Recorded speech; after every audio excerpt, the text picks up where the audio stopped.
The Grandview Bank pregame show starts now, only on ZebraSportsNetwork.com. Well, a happy Friday night to everyone. Brad Allred with you here from Grandview High School. The battle at 9-17 tonight. The Grandview Zebras and the Maypearl Panthers set to do battle here. Friday night football under the lights in Grandview, Texas. Welcome into your Grandview Bank pregame show here on the Zebra Sports Network. Founded in 1890, Grandview Bank is the fourth oldest chartered state bank in Texas, serving Johnson County for over 130 years. Grandview Bank welcomes the opportunity to earn your business today. Pay them a visit at any of their branches or give them a call at 817-641-3100. Dan Vaughn and Josh Boop will be alongside. They'll come on a little bit later. We're going to have a lot of fun tonight. A lot of new wrinkles on the broadcast tonight. Josh Boop's going to actually go from the booth here down to the sidelines. We'll check in with him throughout the night as he'll give us the up-to-date, just right there with his finger on the pulse of that Grandview bench tonight, keeping us up to date with what's going down on the field level. Dan Vaughn will make his debut tonight. He'll join me in the broadcast booth. We'll have him on here in a couple of moments. A lot to get to, though, tonight, and little time to do it in. We're going to debut a new feature tonight, courtesy of our friends from Shamrock Tube and Hose. We're going to call it our Classroom Champion segment, and we figured no better place to start than featuring our great superintendent, Kirby Basham. Dan Vaughn sat down with Mr. Basham earlier in the week. He'll pay a quick visit to the broadcast tonight. We'll hear from him later on, courtesy of our friends from Buck Realty. I'll sit down and have my weekly visit with head coach Ryan Ebner. And then Dan, Josh, and I will get you set with the starting lineups. We'll bring you our picks to click tonight. We'll bring you all the bells and whistles as we're going to have a lot of fun. Some new little wrinkles throughout the broadcast tonight. So if you're watching along on ZebraSportsNetwork.com or if you're listening in on the MixLR app, wherever you're watching or listening from, if you're joining us on Facebook tonight, let us know. Give us some feedback. Let us know what you think about the new wrinkles that you'll see tonight during the broadcast. Some surprises for you along the way. That's why we have the best executive producer, Rogelio Martinez, in the business, and he's going to showcase some of his skills tonight. We're certainly excited. What a platform to do it on. The battle of 9-17 tonight between Grandview and Maypearl. It's going to be a fun one tonight, and no better way to have it than right here Friday night in Grandview and right here on the Zebra Sports Network. We'll step aside when we return, courtesy of Shamrock Tube and Hose. Dan Vaughn sits down with our superintendent, Kirby Basham. That comes up next right here on ZebraSportsNetwork.com. This is Greg the Hammer Williams, and you're listening to Zebras Football right here, brought to you by Grandview Bank. Well, howdy, Zebra fans. Greg the Hammer Williams here. Now, Grandview Bank has supported the town of Grandview since the bank opened in 1890. So it was only natural when high school football began in the 1920s that Grandview Bank would support the Zebras just like they do today. Grandview Bank is the title sponsor of Zebras football on the Zebra Sports Network. Now, Grandview Bank serving Grandview and Johnson County since 1890. Member FDIC. White Oak Veterinary has been part of the Zebra Sports Network family for years, practicing in the surrounding area since 2006. White Oak provides exceptional veterinary care with a genuine compassion that everyone desires for their pets. You can expect all your needs to be met, from preventative medicine and wellness visits to diagnostic workups and surgery. Located in Grandview, about a mile east off I-35 and County Road 105, they're ready to address your pet's needs today. Contact Dr. Tarwater at White Oak Veterinary Clinic today at 817-242-3040.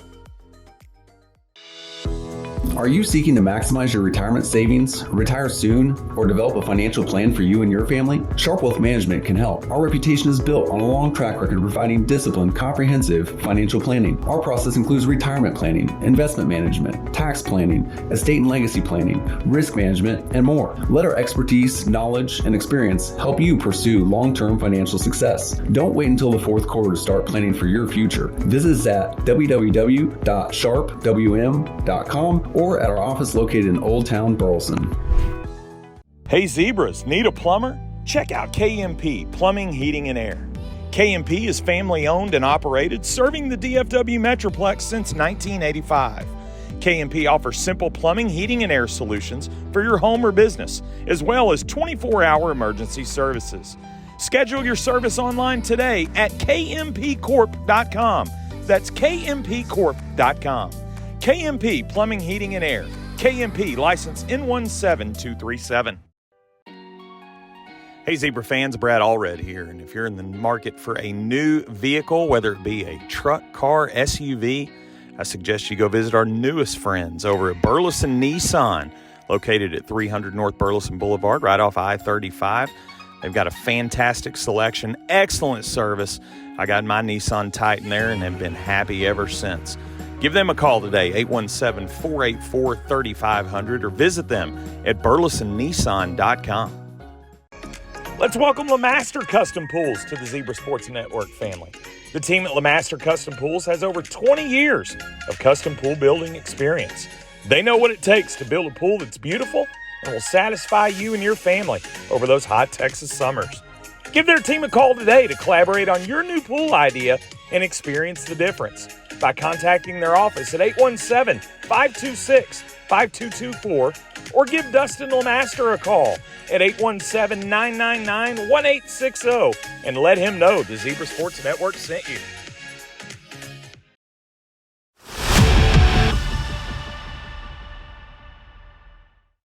Time for an interview brought to you by Shamrock Tube and Hose in Cleburne. Dan Vaughn with you, along with Kirby Bashan, Superintendent of Schools there in Grandview. And first off, Kirby, good to see you. How are things going there and from your end on the school side? It's been a wonderful start to the season. It's been a wonderful start to the school year. Everything's run pretty smooth. We've had just a smidgen of growth, not as much as we thought we would have, but I'm certainly not complaining. We are fully staffed, which there's a lot of districts around us that are not. So we're pleased by that. We've got great kids, so it's been a good start to the year. Great kids need great teachers. I've got a wife that teaches school, and brother and his wife are teachers as well. And my mom was a teacher when I was a little one.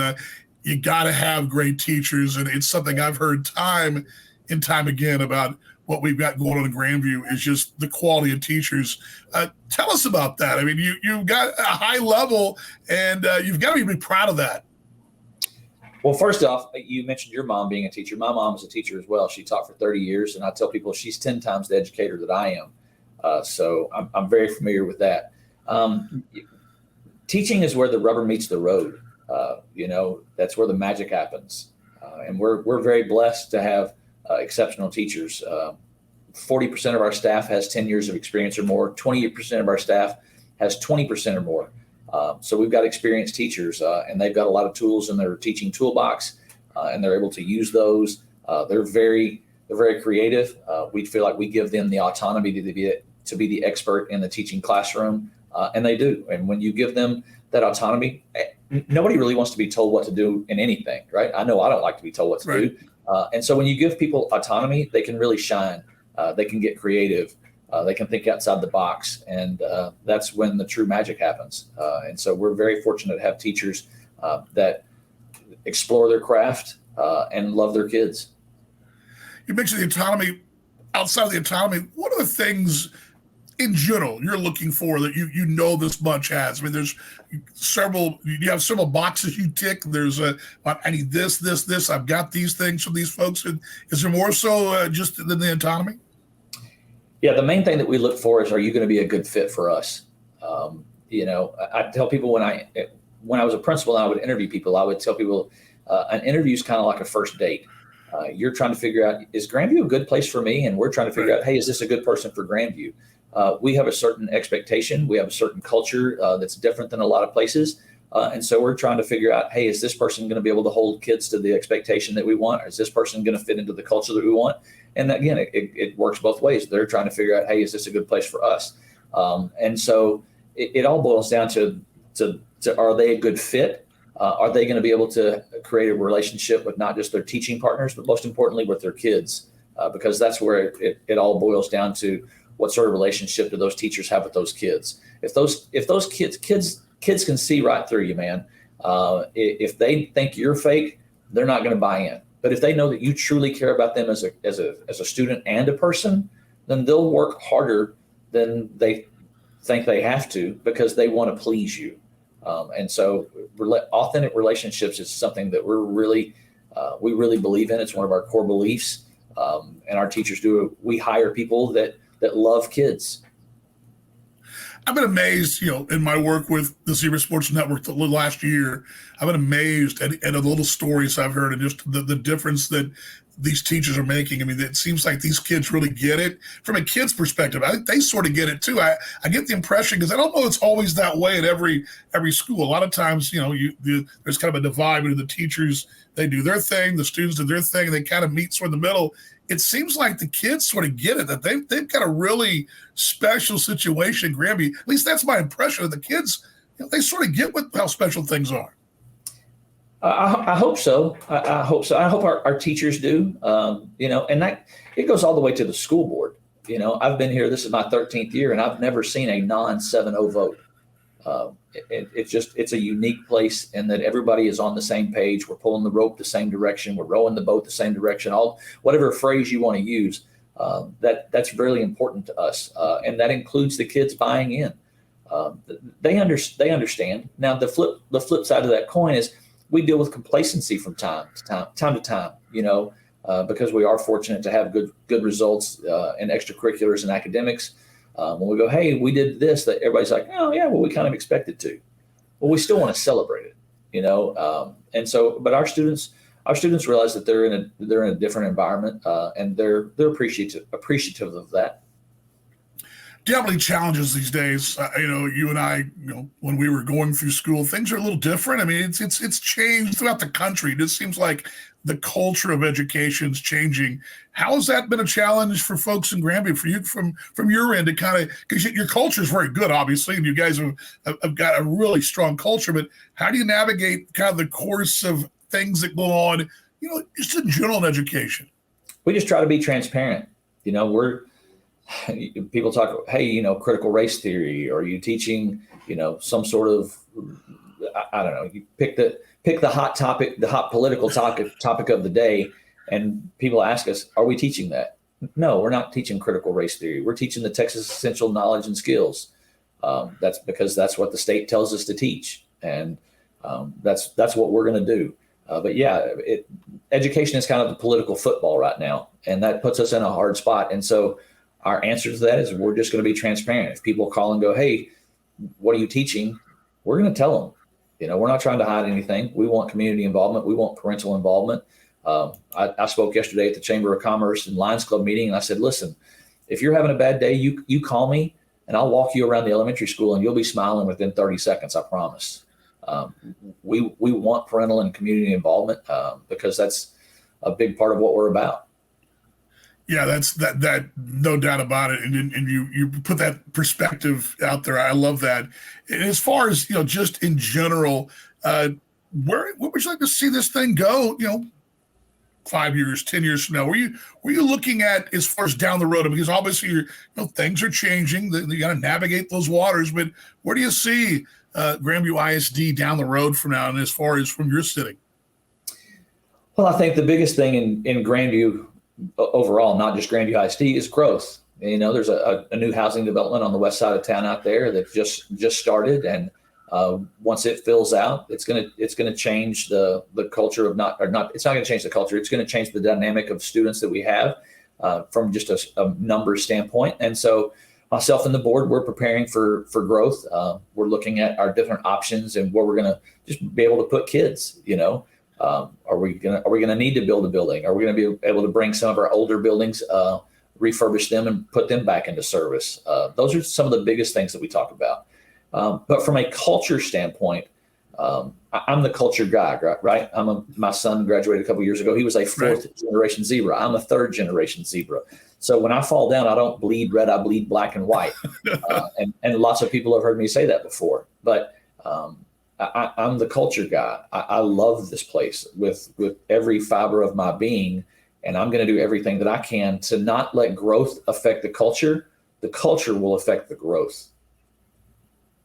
Take a quick time out. It's our our classroom champion interview, if I can speak here. Classroom champion interview right here in the Zebra Sports Network. Quick time out. More with Kirby Basham after this.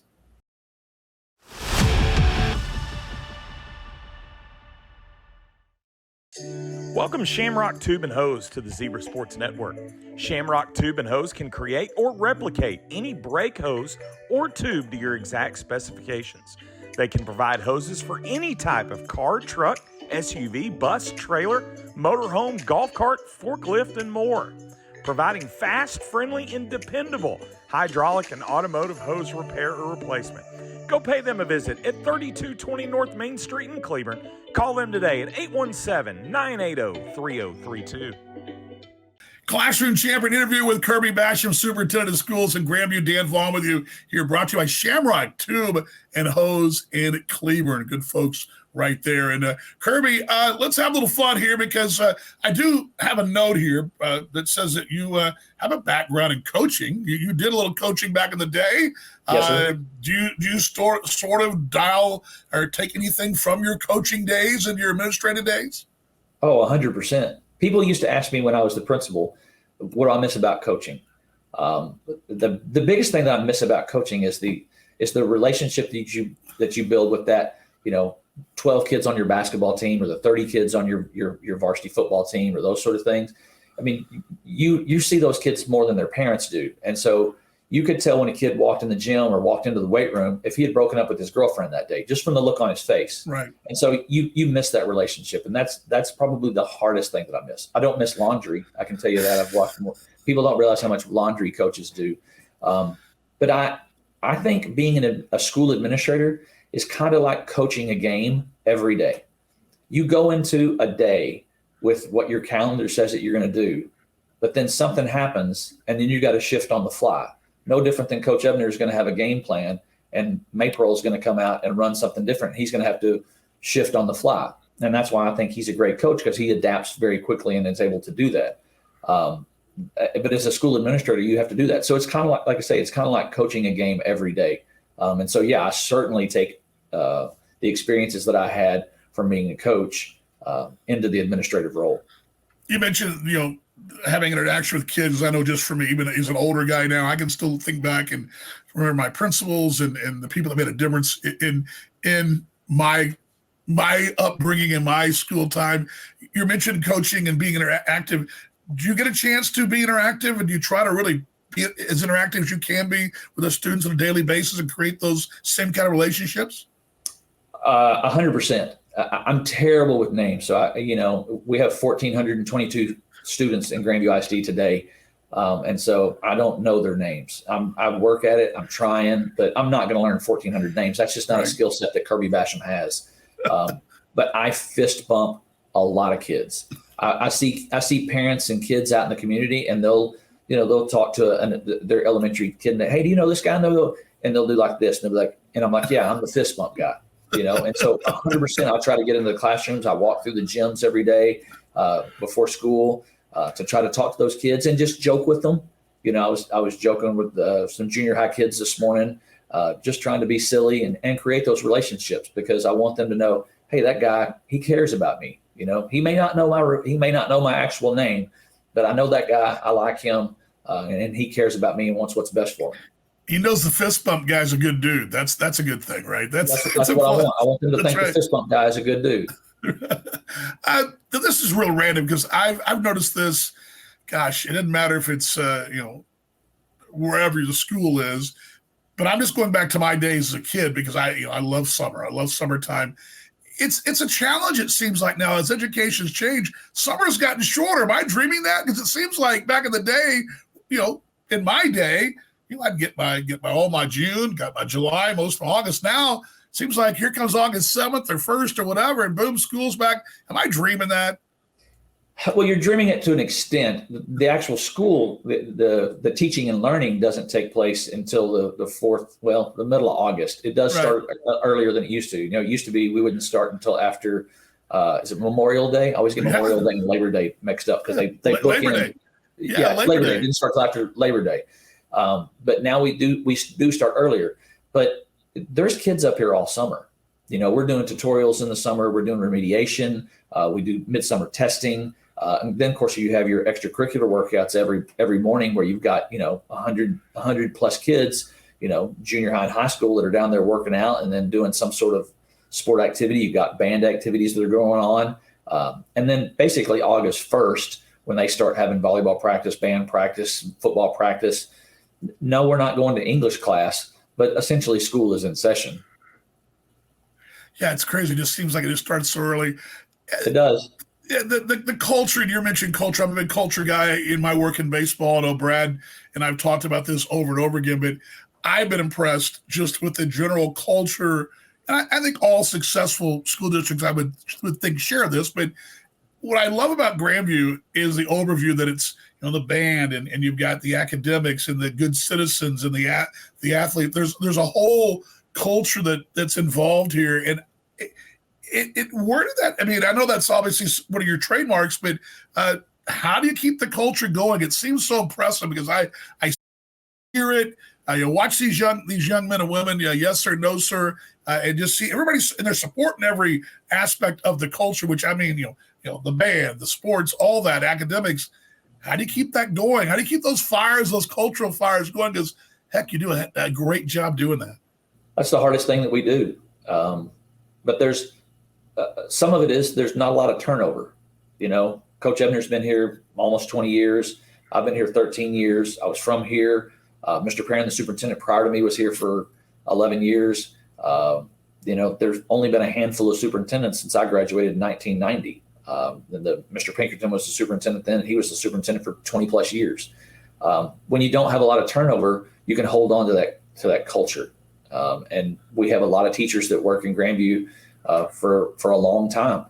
Lisa Davis, we celebrated her at Convocation this year. She's one of our school nurses.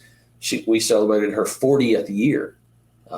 And so when you have that sort of longevity and key spots, it helps you to hold on to. There's not a lot of, hey, let's go try something different. Let's go try this. We know what we want to do. We just keep plugging away, because I've said this numerous times. Our kids aren't bigger, faster, stronger, smarter than other districts. Our community just allows us to work them a little bit harder, which allows us to get over the top.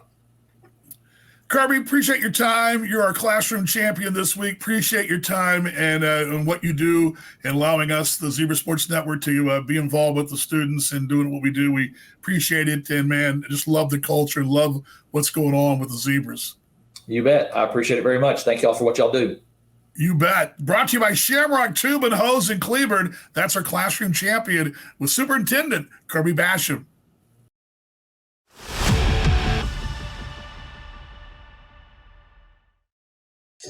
Welcome Shamrock Tube and Hose to the Zebra Sports Network. Shamrock Tube and Hose can create or replicate any brake hose or tube to your exact specifications.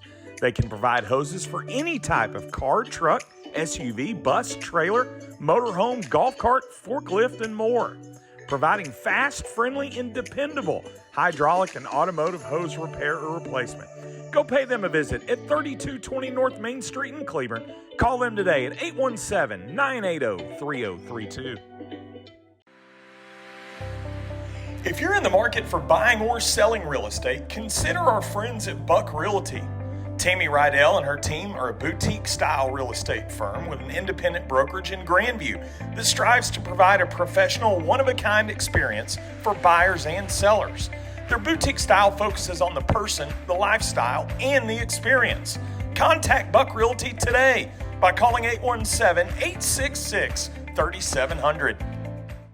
When you visit Grandview Dental, your smile is their top priority. Dr. Collins and her entire team are dedicated to providing you with the personalized quality dental care that you deserve. When you visit their office, you'll experience all that modern dentistry has to offer, including a comprehensive list of dental services to meet the needs of your whole family. They've been taking care of my family since we moved to the area. Let them take care of yours. Grandview Dental is located at 800 East Kreiner Street in Grandview. Contact their office at 817-866-2315 and let them know the Zebra Sports Network sent you. The Zebra Sports Network is excited to partner with KCW Construction once again this season. KCW Construction, formerly known as Kid Custom Welding, now offers not only all your welding needs, but also construction services, such as tree mulching, land clearing, dirt work, pad sites, culvert and driveway installation, and much more. Give our good friend TJ Kidd a call today at 817-240-3845 or visit them at customweldingtexas.com.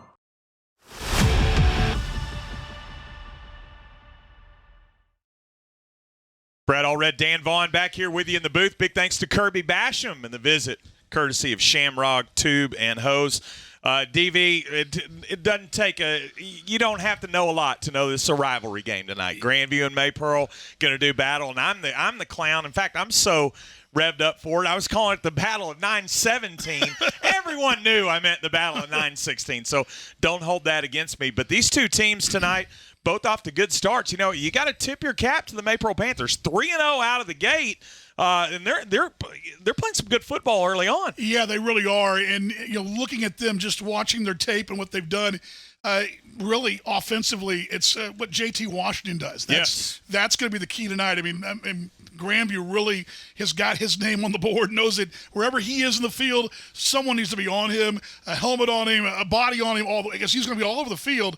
He really is the key to what Maypearl does. They've got to watch out for number 11, no doubt. And you spoke to it, Dan. 53 points a game out of the gate for Maypearl through 3 games. So that's not by fluke. You might do that once, but when you've done that 3 weeks in a row, you're doing something right on the offensive side of the ball. Now, they're going to face their toughest task, they being Maypearl. They haven't seen defense like they're going to see from Ryan Ebner's led defense tonight. You're going to see blitzing all night long. You're going to see it coming from different ways, from different angles, on different downs. The key to the Grandview defense is flying to the football. I've called it ruthless aggression many times, and we'll definitely see that tonight out of the boys in the black and white. And they're going to do that with what they really want to try to do tonight. And I think, and this is what you're going to do when you face a Maypearl that's got a talent like Washington. They want to force him in the backfield, force him to block, keep him out of the routes, and just put pressure from the outside. And that's what you're going to see tonight, and that's the kind of defense Grandview's been playing. They have been playing that, and I feel like if we're going to talk Grandview defense here, we need to go to the third party in this broadcast team. We're going to take it down to the field. First time, a new little wrinkle here tonight. Drum roll. Yeah, the drum roll, please. We're going to go down on the field. Josh Boop is down there standing by, and Josh has been in the booth with me for the first 3 weeks of the season.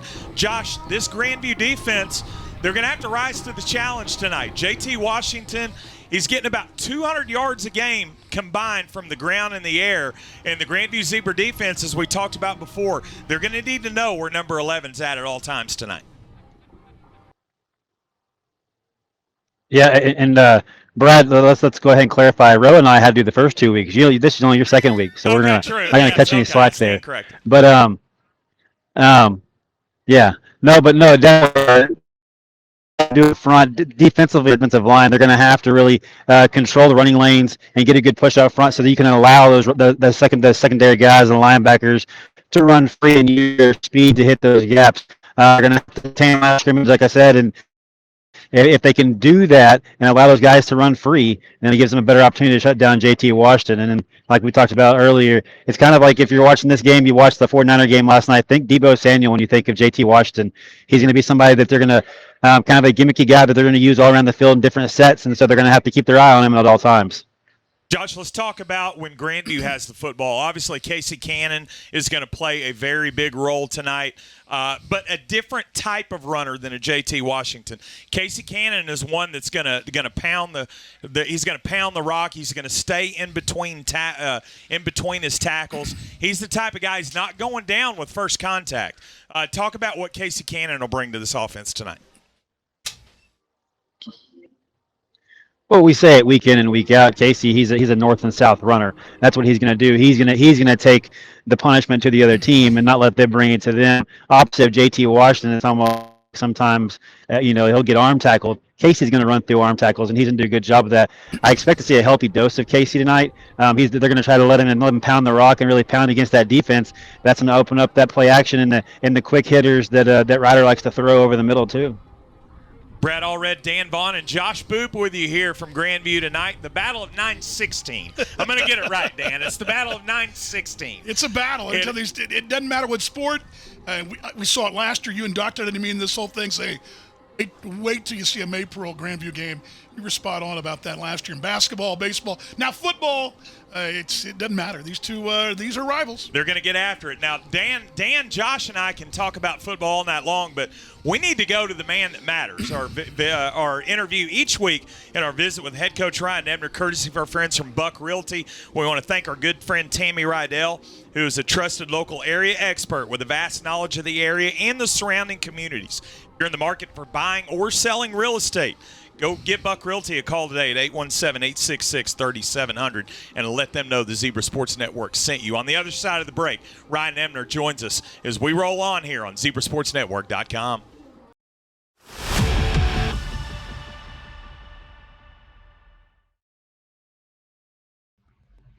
It's Friday night, and you know what that means, Zebra football. Let's go visit with Grandview's head coach, Ryan Ebner, courtesy of Buck Realty. Welcome back into ZebraSportsNetwork.com as we get you closer to kickoff. The battle of 9-17 tonight between Grandview and Maypearl. Courtesy of our friends from Buck Realty, we visit with head coach Ryan Ebner, our great friend Tammy Rydell, a trusted local expert with a vast knowledge of the area and surrounding communities. If you're in the market for buying or selling real estate, give Buck Realty a call today at 817-866-3700 and let them know the Zebra Sports Network sent you. Coach, I want to start off with last week. I know we talked it. In fact, I almost feel like it's Groundhog Day when I ask you about these games. You have to play the schedule of the district. You don't have anything to do with that. You go in and you try to get your reps in. You try to get your work in. You were able to do that last week. But what really caught my attention last week is you got a lot of contributions from a lot of different people. I mean, you went down the roster. You got it all from a depth chart perspective. And I felt like a lot of them looked really crisp last Friday night. Is that kind of how you saw things? Yes. I mean, the last couple games, they've got tons of reps, and I mean, now you're just gaining experience. And so when you're able to do that, see it at a different speed and see what everybody else has seen, you kind of start putting the pieces together as far as what were the coaches trying to explain to me / get me to see in practice. And then when you're able to go out there and have to make those reads on your own, you start to see the pieces of the puzzles kind of get put together. And so, the last 2 weeks, we thought it was very, very important for those guys that do a lot of great things for us, maybe just special teams, but come to practice in the morning workouts and all that kind of stuff in the weight room and show up. They deserve those valuable reps. And like you said, I felt like they did a great job of getting out there and competing and give us Gravy some extra depth that you didn't necessarily were aware of from game one.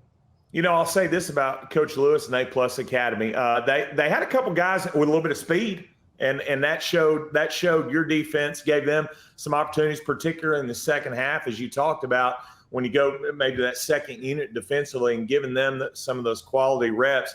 How important are those reps for those kids as you move on into the season and getting them more opportunities, more games that are more meaningful and matter?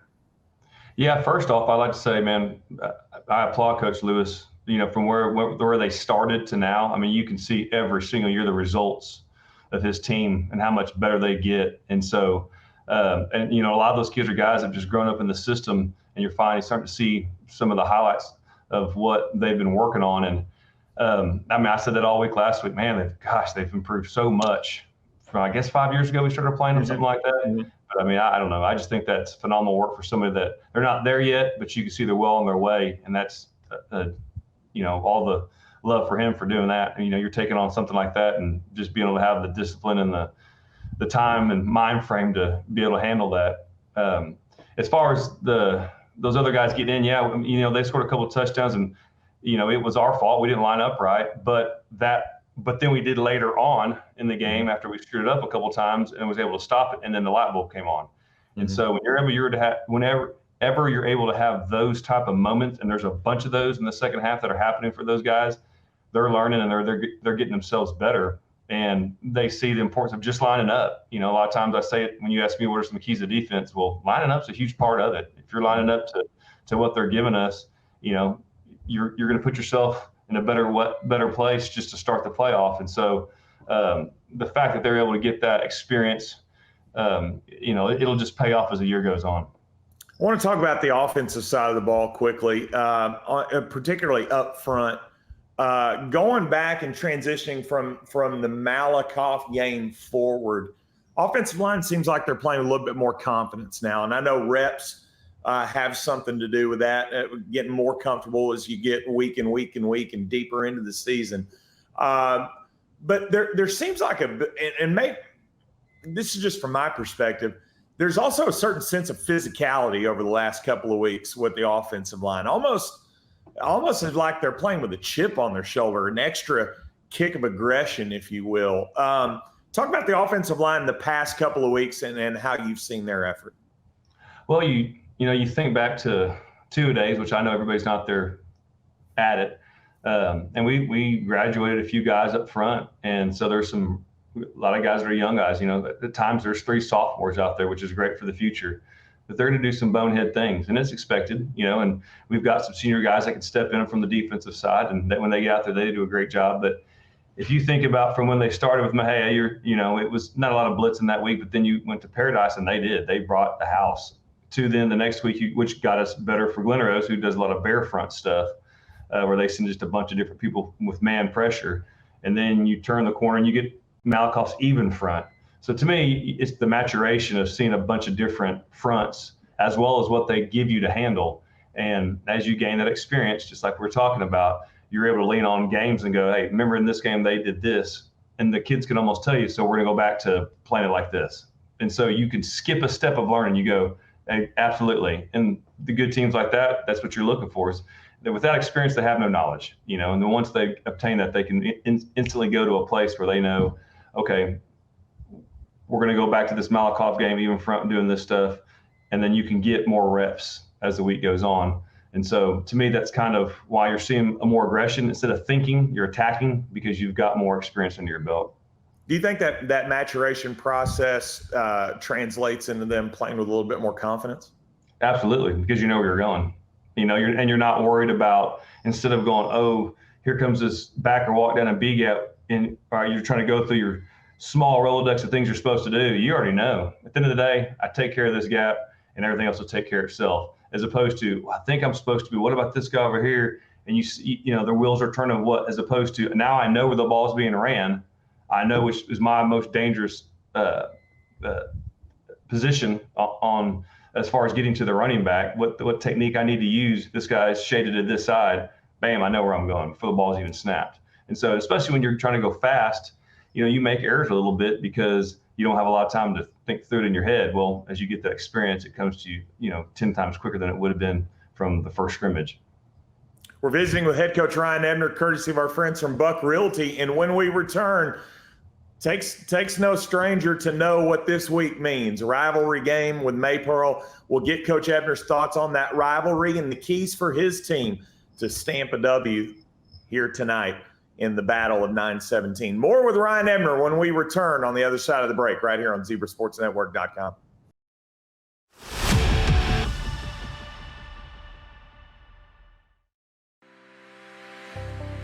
If you're in the market for buying or selling real estate, consider our friends at Buck Realty. Tammy Rydell and her team are a boutique-style real estate firm with an independent brokerage in Grandview that strives to provide a professional, one-of-a-kind experience for buyers and sellers. Their boutique style focuses on the person, the lifestyle, and the experience. Contact Buck Realty today by calling 817-866-3700. Back here with Coach Ryan Ebner, courtesy of our friends from Buck Realty, Grandview, and Maypearl tonight, the battle of 9-17.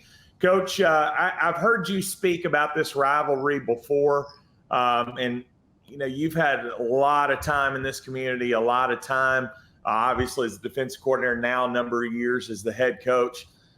Just on a large scale, talk about what this game means tonight and the rivalry between these two schools and kind of all that encompasses what is Grandview versus Maypearl. Well, I mean, first and foremost, it's the proximity, of course. We're right down the street from each other. And when you're able to get so many different ways to compete against each other and all the different sports that we play, it's just natural. I mean, I was telling a guy this morning, when when you got kids who literally their property line butts up to another kid's property line that goes to a different school of your rival, the same level, 3A, and there's just that natural rivalry. But that's the passion that you should have for this stuff, and that's the things you talk about later in life, and it's the things that make it fun. And so as long as everybody keeps it in a respectable and mature way, and takes the game for what it is and plays hard and gives you your best, and we're trying to beat them and they're trying to beat us, and I feel like there's respect for two towns, but at the end of the day, both teams want to win. And so, over the years, you've seen that. And like I said, I've been here, this is my 21st year. So I don't know much about it before that, but growing up in sports on your own in the town that I grew up and being very successful, you had those there. So, as soon as you get to a new town, you just dive right into the rivalry. And that's one of the biggest ones we've had. Do you feel like it's easier or tougher, or is there does it lean either way, being the hunted rather than the hunter? Because with all due respect to Maypearl, Grandview's had a lot of success, particularly in football, against the Panthers. With the role your team plays, knowing that, we talked about this before, when teams see Grandview on the schedule, it's almost as if that's their Super Bowl. You're going to get their best every week because of the name that's across the front of your jersey. Is that an advantage for your team in a series like this with Maypearl? I think it's a mindset thing. We always, say that we haven't earned enough, and we're never playing the name on the front of the jersey for multiple reasons. If they're not very good, if they're really, really good. And so I feel like that's honestly a better question for them than it would be for me. I just know that I'm big on play the game of the week. You're trying to get 1% better every day, and I'm going to control what I can control. And since I've started believing in those type quotes, my life has been way easier. And so when you get into games like this, if you can keep the main thing, and control what you can control, continue to get yourself a little bit better, then the game just takes care of itself. And as long as the kids are practicing hard and believing in each other, you feel really good about it. And I feel like that's the kind of group of kids we got. Every time we step on the field, even after the Malakoff game, you still felt like, we played better, we got a chance. And so I feel like when you got confidence with the way our coaches do and the kids feed off that confidence, and, are able to go out there and put together a lot of good games. That one being said, that you get more excited for games like this. They talk trash to each other before the game, and they just get each other more fired up. And, you get a little bit more attention, and you don't have to talk very much about getting them pumped up. It's just more about, here's the scheme, let's make sure we keep our emotions in check and be able to take care of the outcome. Coach, let's talk about the Maypearl Panthers. They're off to a good start, 3-0, scoring to the tune of 53 points a game. I know junior running back JT Washington has your attention, as he should, to the tune of about 600 total yards through 3 games, averaging right at about 200 combined rushing and receiving per contest. Talk about how big of a part he plays in that Maypearl offense, and how big of a focus it'll be for your defense to try to minimize his production tonight. Yeah, I mean, he does a lot of good things, and they use him a lot of different ways, and they've been successful doing it. So they'll give you a few formations where he's in different spots. Some of it's to try to get your attention off of other guys they're trying to get the ball to, and some of it's just straight up getting the ball. He's shifty, quick, and so the fact that they'll use him in the passing game every bit as much as they would in the run game just adds a little bit extra adversity to it. So you've got to be – so with them, it's not taking care of 4 receivers, it's taking care of 5. And so that's been what we've preached all week long, is just because he's standing in the backfield doesn't mean he's not a potential deep threat, because they'll will him out of the backfield in a heartbeat. In fact, he very rarely stays in the block. And so we've got to make sure we're on our toes, and as they give you different looks and they're trying to crisscross receivers and stuff like that, that which one you're supposed to help on, and that helps with alignment. And so he's definitely a point of emphasis this week.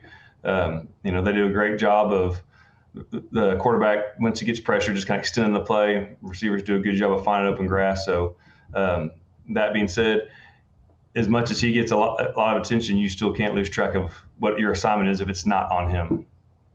Coach, their senior quarterback Heath Graff has some skills in his tool set. Strong arm being one of them. How important will it be for your defense to really bring the pressure tonight to try to keep him off his game? Yeah, we'll have to make sure not only that we're bringing pressure, but bringing it for different spots. But also, when you get that opportunity to hit home, you're hitting home. That you're not missing, you're not getting sidestepped. That you're doing a good job of getting there and making sure he gets to the ground. Because if you're able to extend the play, their level of positive plays goes up. And so, not only that, but you better make sure that you are locking on to your receiver, and the guy that you got is the guy you got, and you don't lose track, and you're not kind of get caught staring in the backfield. But like I said, first and foremost, that takes place as long as we'll get him down when the first initial wave comes in. So if we'll do that, it'll take some pressure off those secondary guys for having to cover so long. But once he gets out kind of in the open, man, he's looking to throw, and he does have a really good arm, and he can. I don't know the distance of what he can. Very similar to the Malakoff guy, where he's from 60 out, he's still just slinging it up there with ease. He's got a pretty good check down target too, and senior tight end Seth Sargent, not afraid to go to him when he gets in trouble. Do you expect them maybe with the pressure you bring tonight to maybe shorten the offense up a little bit and maybe look to Sargent and some intermediate short routes, or do you feel like that they're going to continue to try to exploit things and go for the long ball? I feel both, because I feel like that's what they're already doing. I think they've got a set of plays for both outcomes, and some of it's down in distance, but they've been successful doing it. So I don't look for them to change very much. They could change the way how they're doing it, but they've got their down the field guys, and they're going to find out if you're going to cover those guys and see that you can pick them up, and they're going to try to get their quick hitters with screens and things like that, and how well you're able to handle the run. They use motion different ways to try to get you confused. So that's something else you kind of have to handle. We just got to make sure that we stay in the position where we are and take the person we're supposed to take, and not get overly worried about things that aren't our job. And so I look for, I was looking at some different formation sets, and they're close to 50-50 in a lot of different ones that they use a lot. So I think they do a good job of making sure they're well balanced. So when you're looking at things like that, you just can't say it's just going to be run on this. I've only got one question to ask you on the offensive side tonight, and I'll probably get taken to task for this because of how I phrase it, and I mean it respectfully, but based on what I see on film, I'll put it this way. I'm not asking you to reveal your game plan tonight. However, I will ask this. Is this an opportunity for you guys offensively tonight to play a smash mouth style of offense and really, really pound the run? I mean, I just see this as a game where Casey Cannon could do some damage offensively. What we've been able to see him do this year as a whole, I mean, he gets tough, rugged yards. You're not going to bring him down with first contact. Is this the type of game where you could see a player like Casey Cannon really, really have a big game? Well, I believe we go into every game with the thought that Casey Cannon is going to get us a lot of yards. When you set up the run, it sets a lot of other things. Heck, we may not even throw the ball one time. I mean, I've talked to Jay about that, but I mean, just having a special player like that. To answer your question, we're always trying to stay balanced, but you're always looking for Casey Cannon to have a good night, and that goes without saying. Each and every time the Grandview Zebras step on the field, as long as he's wearing the number 8 jersey with Grandview on it, Casey Cannon is going to be an important part of our offense. We'll wrap the interview up with this week. I always encourage our viewers and our listeners to try to have some fun with you. Submit your questions for Ask Ryan Ebner. Didn't get any funny ones this week, but I did get 2 that I'm very curious to your answers. As I field these questions, I always try to guess how I think you would answer them, and I'm not sure I have a clue this week. So we'll end it with this. These were 2 very simple questions. We had one, and they were submitted by the same person. One of them, they asked, who is the funniest player that you have ever coached? Probably Cade Fedor. Oh, Cade Fedor. Yes, that's a good style being the way he was. I mean, even when we had that ring ceremony, it's little stuff like he's dressed up in his bolo tie and his cowboy hat and walks up the stage and go, what's up, good looking? I mean, just stuff like that, you just never knew it was going to pop out of his mouth, and so I don't know. He just had those one-liners and just just that cowboy talk he had, and then in the Harry Potter glasses he wore, but then he get on that football field and play like a grown man, it's just, right. His one-liners are pretty funny. So he had obviously the knack to play physical, but he could also get a chuckle out of you from time to time. I tell you. Yeah. In fact, I would have to tell him to quit making me laugh so I get serious. Well, that's a good transition to the last question. They also wanted to know, who's the most serious player that you've ever coached? Man, I've had a lot of guys that were willing to do whatever it took. There's a lot of guys that's a hard one to answer, because there's people like, you think of an Elijah Golden, who was a very serious individual. He was very straightforward, and there wasn't a lot of joking with him. He was the opposite of Kay Fedor, but he took it very, very serious. Then you think of somebody like a Dane Yitch that's going to joke with you and try to needle you and stuff like that, see if he can get a smirk out of you or whatever else. At the same time, that dude loves playing football. Mm-hmm. And then there's people like an Austin Boyd, who had a great attitude. What do you need me to do, coach? You couldn't give him enough things. Mm-hmm. And if he had to come to the sideline, he was not very happy with you. And so, those are three guys that there's a ton of them that, that's something I think most people remember recently, but those are three guys that did three different ways, but they took the game of football. Michael Linhart, he wanted to know what all 11 guys were going to do in the field. There's no high school kid that can barely do that. They usually have a hard enough time with their own self, but Michael Linhart played better knowing what the other 10 guys were doing. And so, he spent a ton of time with his dad sitting on the couch watching film. And so those are guys that all did a different way, but, game of football and winning for the Grandview Zebras community was huge for them. Well, the game of football is going to be huge in the community tonight. Grandview and Maypearl, the battle 9-17. Coach, as always, we appreciate your time very much. Best of luck in the game tonight. Look forward to talking to you next week. Man, I thank you as always. I really appreciate it. That's great. Head coach Ryan Ebner. Kickoff comes up after the break. Dan Vaughn joins me on the other side. It's time for Grandview and Maypearl coming up next on ZebraSportsNetwork.com.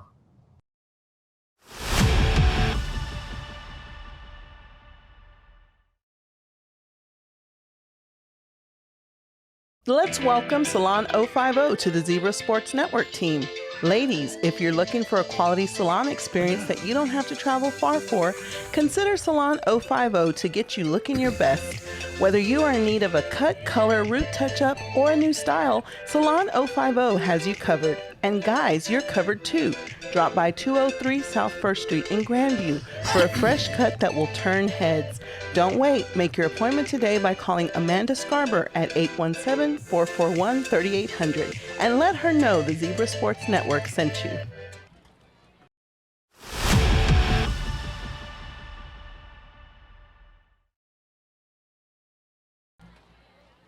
Brad Allred and Dan Vaughn back here with you as we get set for kickoff. Grandview won the toss. They're going to defer. Big thanks to Ryan Ebner for the visit, courtesy of our friends from Buck Realty. Tonight's opening kickoff, sponsored by KCW and Construction, formerly known as Kid Custom Welding.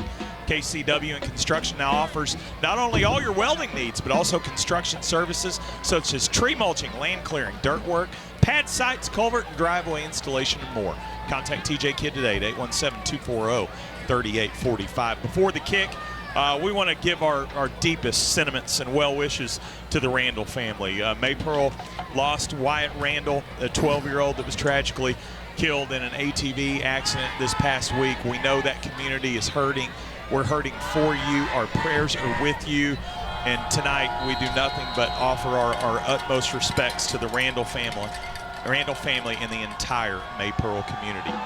Kickoff here by Kane Cooley will be fielded up at the 15-yard line. A bit of a reverse as they get the ball to Washington.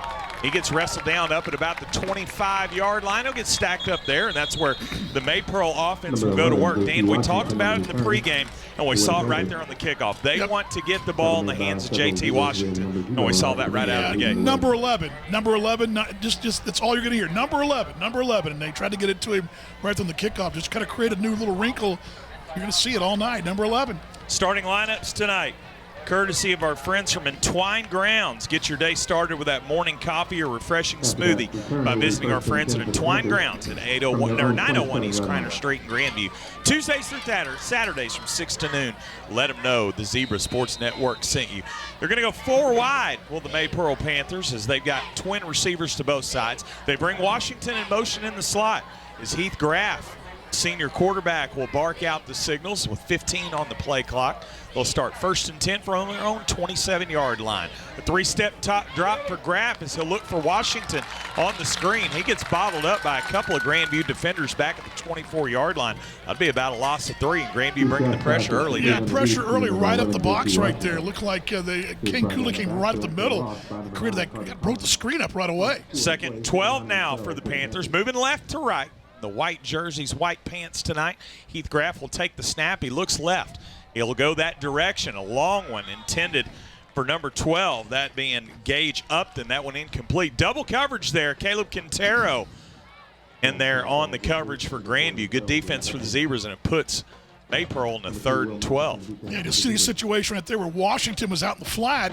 They're watching him. They're able to double up to the side. Good work there for the Grandview defense. Will Mathis also in on the coverage for the Zebras.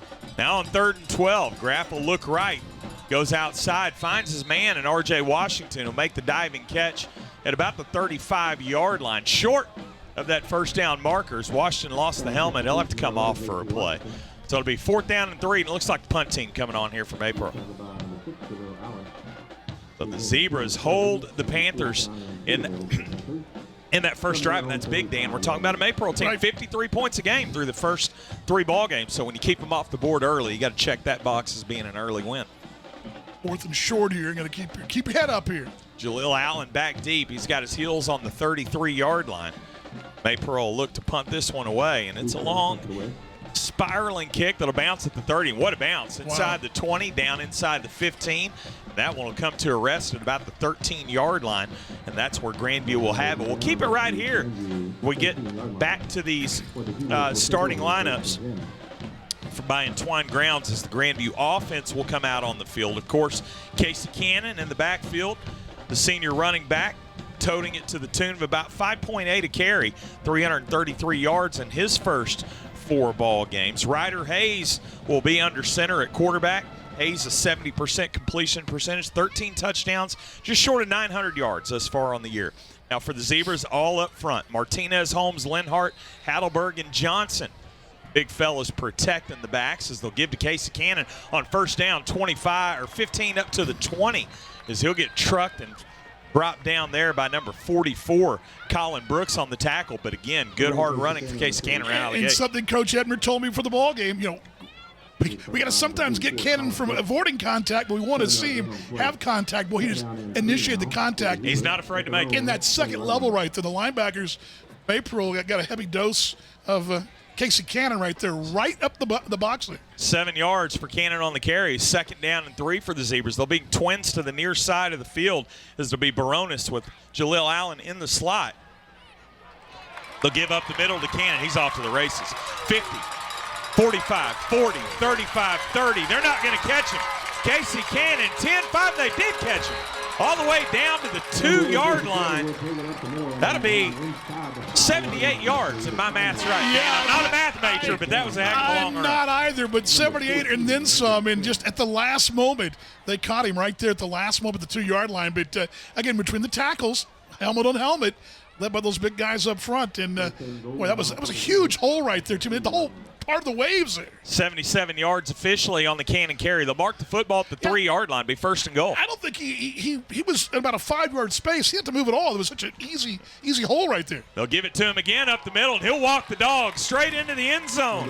That touchdown, courtesy of our friends from Sharp Wealth Management. The Zebras find their way to the end zone. To score, you can find your way to score the best in financial services. Your success is their mission.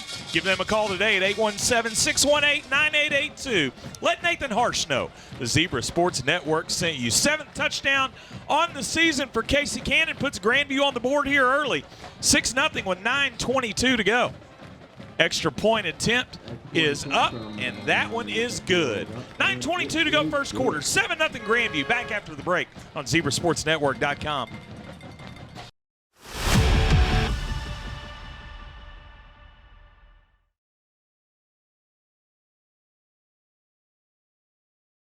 Hey Zebra fans, Brad Allred here with the Zebra Sports Network. And are you ever like me and want that coffee or delicious smoothie, but you're too lazy to go too far to get it?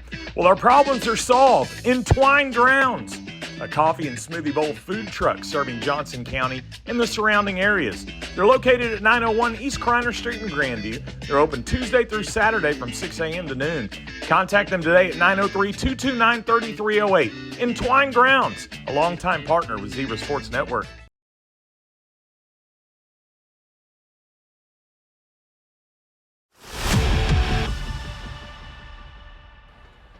Brad Allred, Dan Vaughn back here with you in Grandview. Let's take you to the replay there.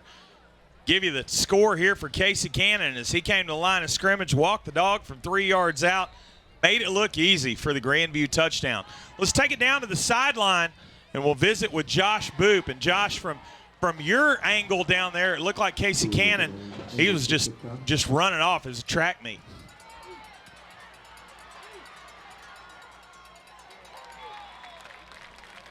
Technical difficulties. We'll get back to Josh here in just a moment as Maypearl will have the football once again. They got it back up to about the 32-yard line, 33-yard line is where they'll mark it. We'll get back down to Josh Boop on the sideline here in just a moment.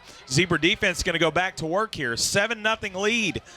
Maypearl offense back out on the field. Again, Heath Graff, the senior quarterback, talented baseball player as well, Dan, for the Panthers. Really good athlete. Heck of a baseball player this year, and it's gone well early. We've only just had 4 plays, but it's gone really well for Grandview so far. Now we can hear Josh, I believe. Now we'll go to Josh here in just a couple of moments as Maypearl will have it 1st and 10 from their own 35-yard line. A 4-receiver set. They'll bring Washington in motion. They haven't had him in the backfield yet as Graff will look left. Not a lot to go with, so he'll roll to his right. Now looks across the middle, and he's found a receiver. Catch made there by Gage Upton. So he'll get into Grandview territory all the way down to the 41-yard line. That'd be a gain of 24 and first down for the Panthers. Yeah, he spun around the corner right there, looked like, and the Zebras lost him right there. Right Upton right across the middle. 1st and 10 here for Maypearl from the Grandview 41. Inside 9 minutes to go in this first quarter. Now Graff rolls right. Tries to avoid the defender. He'll just slide to a stop at about the 40-yard line. Now we've got Josh Booth. We'll go down to Josh on the field. Josh, Casey Cannon. We're still working on Josh. Stand by. Stand by. We're getting there. We're going to get there. New wrinkles tonight. 2nd and 10 here for Maypearl from the 41. Bring the motion man out. That's Dustin Schouten. But it'll be R.J. Washington who will take the first carry of the night. He'll get down to the 37-yard line. He'll pick up about 4. It'll be down 3rd down and 6. They've run 6 plays, and finally, well, they've had the 1 completion to Washington. Finally a carry right there. And I wonder, sometimes we're going to move them around so much, maybe too cute, and just hand the ball off to it. Maybe too many wrinkles. Yeah, You're maybe right. too many wrinkles. 3rd down and 6 here for Maypearl. Big play. Looked like Washington went early. No call. They'll throw it out in the flat. That one wide, intended for Schouten, senior receiver.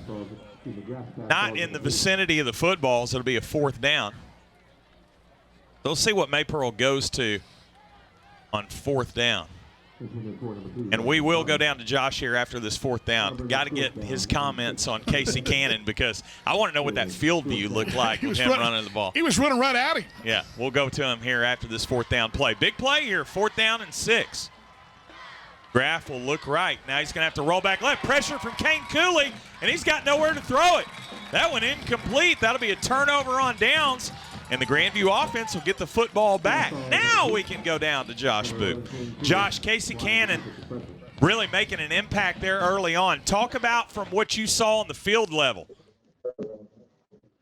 Looked like they kind of walked the safety up in the box and kind of lowered the box up, trying to stop the run. The offensive line did a good job of getting the blocks and getting the level and just opened up. And, I mean, like you said, it parted like the Red Sea for him, honestly. JT Washington is seeing a lot of mixed coverages. They've been lining him out wide. He's only gotten 1 carry so far.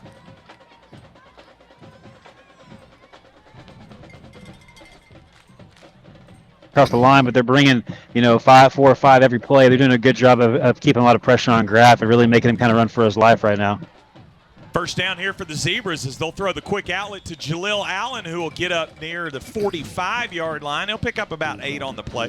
We'll continue to go back down to Josh Boot throughout the broadcast tonight as he's hovering around the Grandview sidelines, giving us the on-field perspective, which is a cool little twist, Dan. I'm glad we're able to do this. Yes, I love it. I love the view. And I was down there talking to him earlier. I told him he got the best view and he got the best scoop right here. Unlike no other. Yeah, you get the best seat. Yeah, he's doing great. So from the 45-yard line now, 2nd down and 2 for the Zebras as they'll give to Casey Cannon. He'll go up that right side, get about 4 or 5 yards, enough to move the chains and give Grandview a first down. And what I can appreciate about Casey Cannon, Dan, is the fact that he's not going down on first contact. No, I was watching an old highlight of, and I'm trying to say he's not Earl Campbell, but there's an old 70s highlight of the Love You Blue Oilers where Campbell would just initiate contact on linebackers. And watching the highlight, just all the different games, the last 4, he's initiating the contact. And oftentimes you see guys, jitterbug around. He's not afraid to initiate the contact. He did right there, and that got him a first down. Twins to the near side of the field. They'll send Cannon in motion to the right side. Is Ryder Hayes going to go deep? No one there. Does it look like maybe a mismatch there? He had Jaleel Allen who cut the route off. Allen slipped and fell right around the 42, and he went down, and that ball kind of floated over everybody's head there. But Allen was trying to make a move and out and up, and he just lost the footing there. Ryder Hayes having a good season, 65 and 92, 893 yards, 13 touchdowns entering play tonight to just 4 interceptions. Senior quarterback doing a great job. Now, Grandview can get it done on the ground as well. They're toting the rock to just about 6.6 per carry. Of course, Casey Cannon, the big majority of that, 333 on the ground entering play tonight with 6 touchdowns. Now a 7th. We'll go inside to Jaleel Allen on the slant. He'll get up, cross into Maypearl territory at the 44. Talking to Coach Ebner for the ball game, getting Allen in space. Once again, that's twice now on each side of the field. Got him on that little quick slant, turn. He's right there, and it gives him a chance to get extra 4 or 5 yards just because the yards after the catch and the kind of athleticism that we've seen Allen do all over the field. Yeah, all over this field, basketball court, any field. And the hardwood, too. Now they'll give it to Cannon up the middle off right tackle, trying to get to the marker. I think it's about a yard short. So it's going to be an interesting call for offensive coordinator John Jay here on 4th and about 1, maybe a long one here for the Zebras. That was the first time Maypearl's done anything stunt-wise up close in the line. They really had a left stunt on. That's the first time they really won that line battle up front. The big guys have been doing it just so far so good, but that's the first one they've won. Looks like they're going to choose to punt the football here, try to pin Maypearl deep. Kane Cooley on to kick. Ball at the 43-yard line. The snap to Cooley. He will kick it. Directional kick that will bounce at the 10, check up. That's a good bounce. Oh, yeah. Now it'll come back down and roll to a rest at the 13-yard line. Good punt from Kane Cooley. Maypearl will have the ball when we come back on ZebraSportsNetwork.com.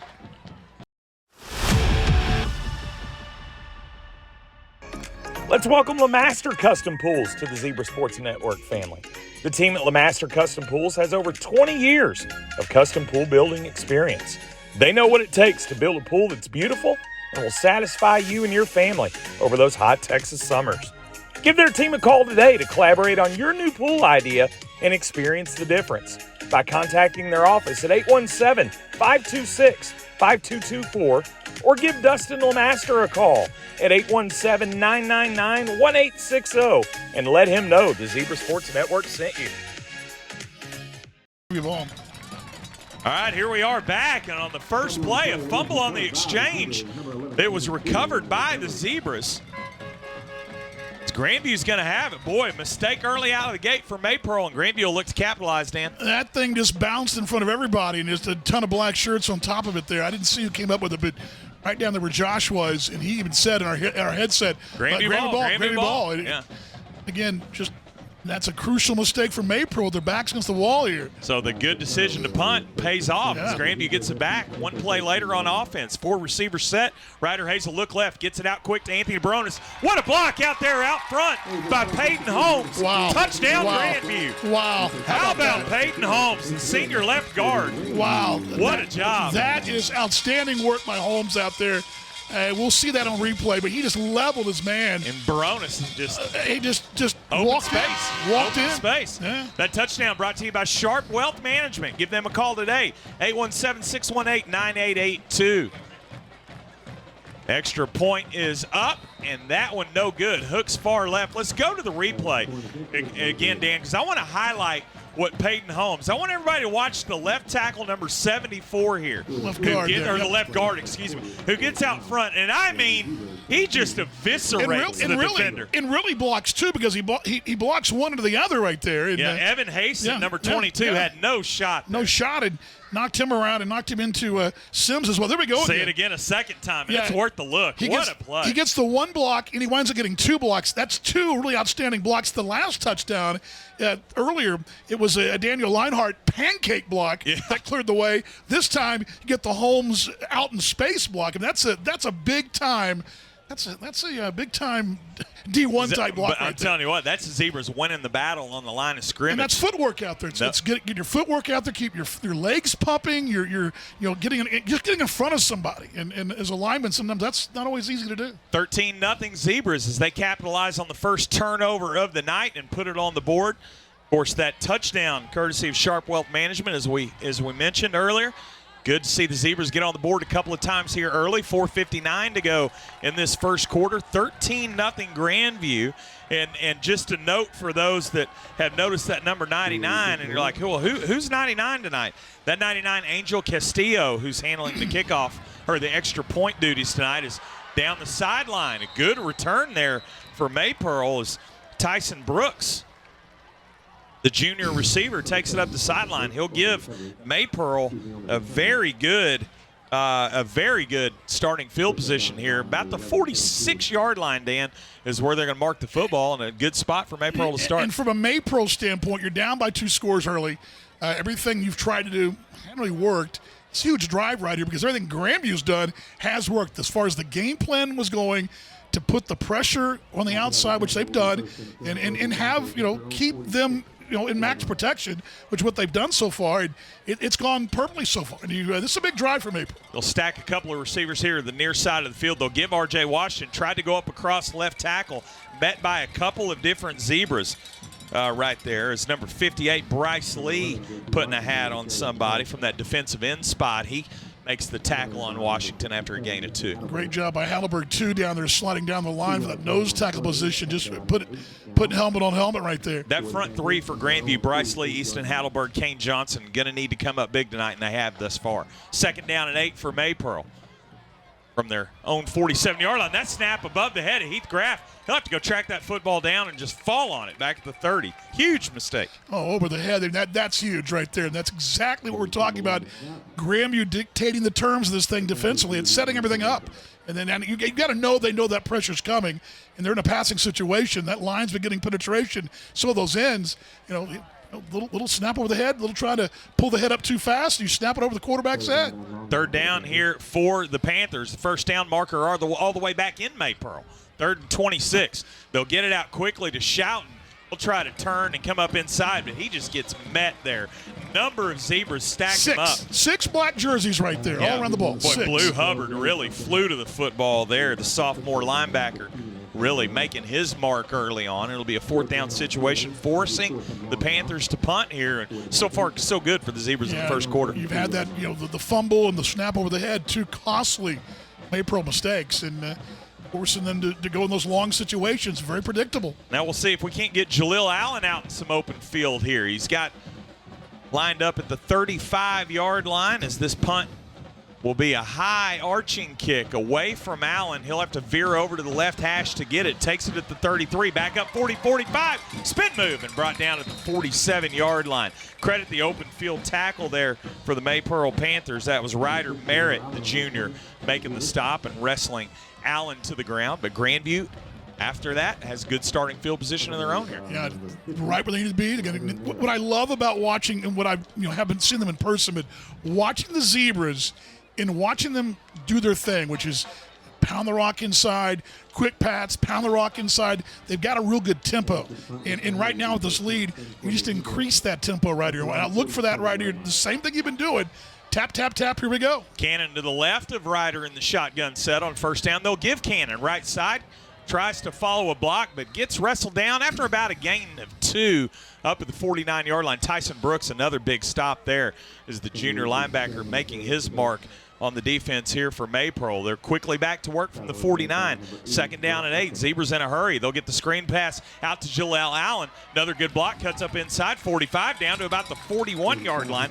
And again, this time it was Nate Martinez from the left tackle spot. The Grandview offensive line making their mark. Sometimes just get in the way. And Nate Martinez was in the way. And there was no way around it. And that was a great block. That moves the chains. First down for the Zebras from the 40. They'll quickly give Cannon left side as he'll truck the defender, still going down to the 31-yard line as Cannon just ducked his head and told Evan Hasten, number 22, here I come. Yeah, just helmet on helmet, shoulder on shoulder. Gain of 9 for Cannon, second down and 1. Zebras moving quick. Now Ryder Hayes will look back to offense coordinator John Jay, who will check it off at the line of scrimmage. Still 22, plenty of time on the play clock. As Hayes will take the snap, he looks left. He's going to the end zone. Jaleel Allen on the fly route, just a bit overthrown. He had a step on the defender, Colin Brooks, the defensive back with the one-on-one coverage there for Allen, but the pass just a little long. Just a little over his head, not by much, but boy, Allen had him beat there, just a little more on that touch. But you can see, though, that Maypearl's trying to stack the box now. They realize we got to take our medicine one way or the other. Right, take 8 or 6, yeah, 6 or 8. 8 or 6. Right. Now on third down, free play here for the Zebras, and they're just going to launch one deep. As Maypearl stopped, I did not see a whistle. Okay, there was a whistle. Okay, so that is going to be, yeah, they did blow it dead. So it's going to be offsides on Maypearl that will give Grandview the first down. And we're a minute and a half or so left in this quarter, and you've seen the dose of number 8, number 6, number 14. You're also, your leading receiver is a guy named Carter Collins, and I remember hadn't had a touch yet. He will though. He will. He's out there, but you hadn't had to go to him yet. Right. I mean, that's how deep you've been so far, and how efficient you've been with your playmakers. Maypearl is going to take a timeout here. We'll take one with them. 1:48 to go in the first. 13-0 Grandview on ZebraSportsNetwork.com. Looking to put a new cedar picket fence around your pool? Need something aesthetically pleasing that won't restrict your view? Maybe you're in need of agricultural fencing. Whatever your needs entail, we encourage you to give Cleburne Fence a call today. Contact former Grandview Zebras Jason Allen and Ryan Britton at 817-645-3348. They're proud to support the Grandview student athletes, and we're proud to call them our partners.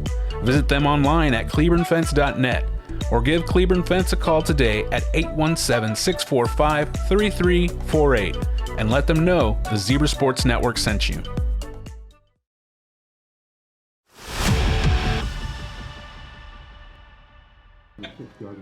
Back here from Grandview after the timeout. Zebras with the football. They're going to stack trips to the far side of the field on first down, but they'll give to Casey Cannon, still moving the feet down to about the 23-yard line.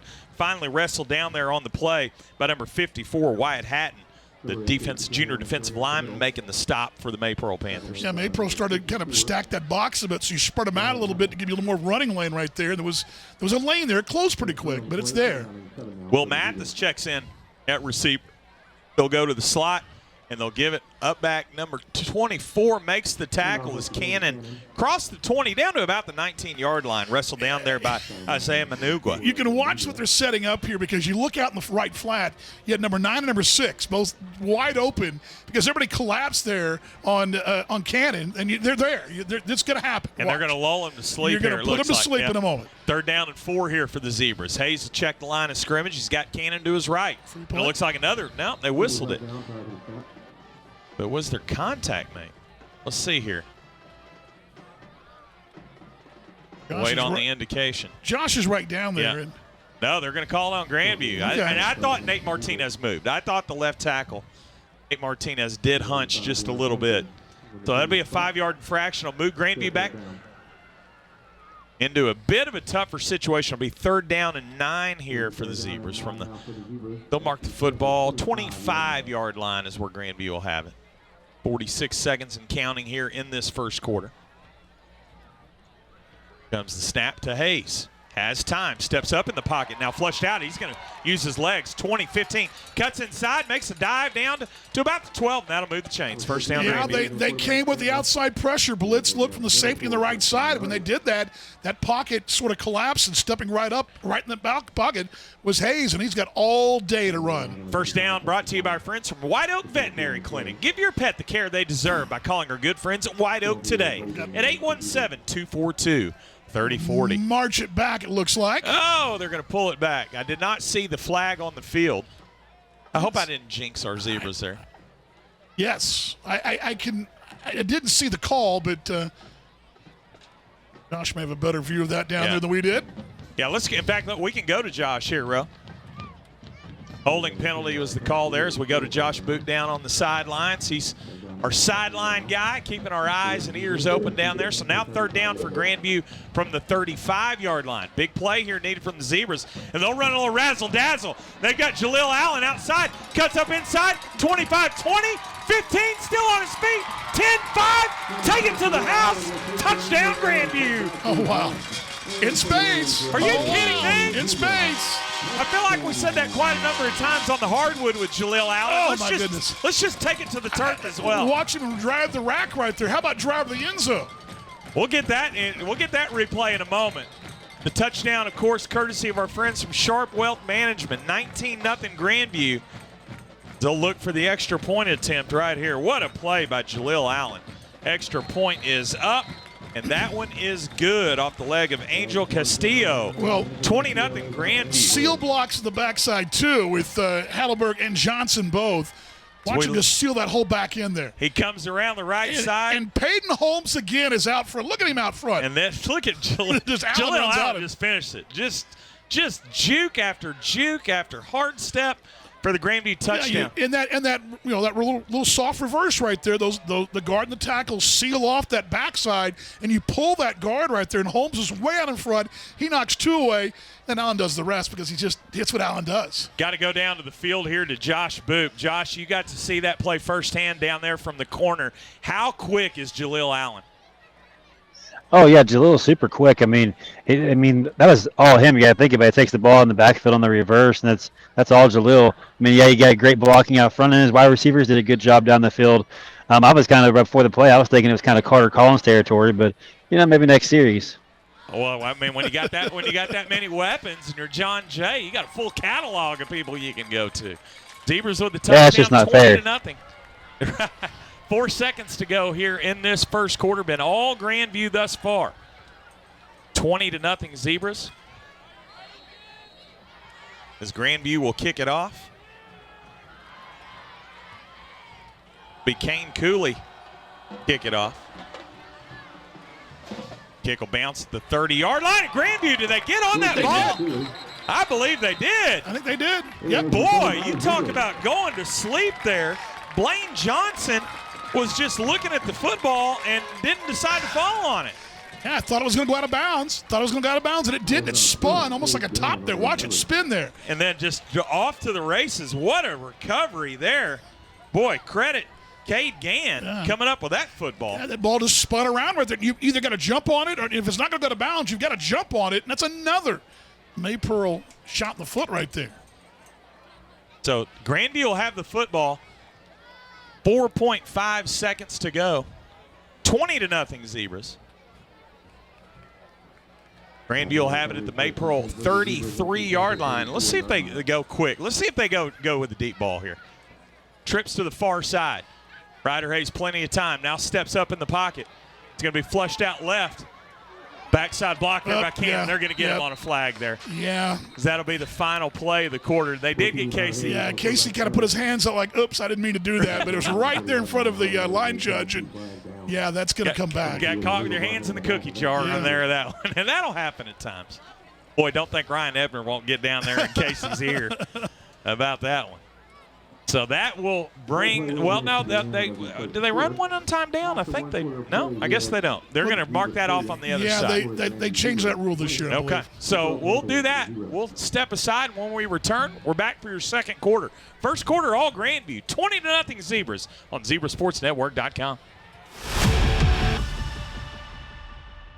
Well, howdy, Zebra fans. Greg the Hammer Williams here. Now, Grandview Bank has supported the town of Grandview since the bank opened in 1890. So it was only natural when high school football began in the 1920s that Grandview Bank would support the Zebras just like they do today. Grandview Bank is the title sponsor of Zebras football on the Zebra Sports Network. Now, Grandview Bank serving Grandview and Johnson County since 1890. Member FDIC. B&B Muffler and Tire of Cleburne, Texas is a trusted wholesaler and retailer of quality mufflers, tires, shocks, wheels, trailer hitches, and more. They also do custom exhaust as well as vehicle inspections. Owners David Self and Brad Early are big Zebras fans, excited about our team. See them today for quick and friendly service. They're located at 402 South Main Street in Cleburne, Texas. You can reach B&B Muffler and Tire at 817-645-5900.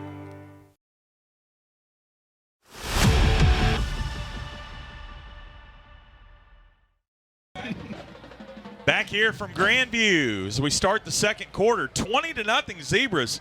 Boy, looking good. If we're going to grade the first quarter, A+. A+. I mean, what else could you say? You've made stops. They've turned the ball over. You've capitalized every time, and so far so good. Back to work here from the 43. After they mark off that penalty for the block in the back, it'll be first down and 20 for the Zebras.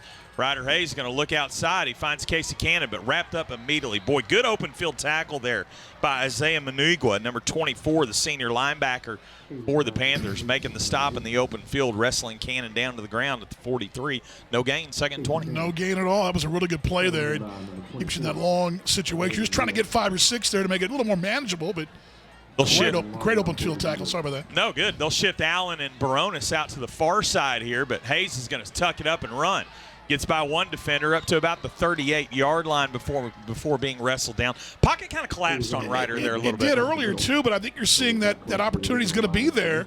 If you're going to watch Allen in the flat, you can also try to watch Cannon at the middle. What about the quarterback? Hayes going at the middle, too. Yeah, because he's got the feet to do it. You can't watch everybody. Third down and 15 here from the 38-yard line as they'll take and give. Now flea flicker back in the hands of Hayes. He's going deep.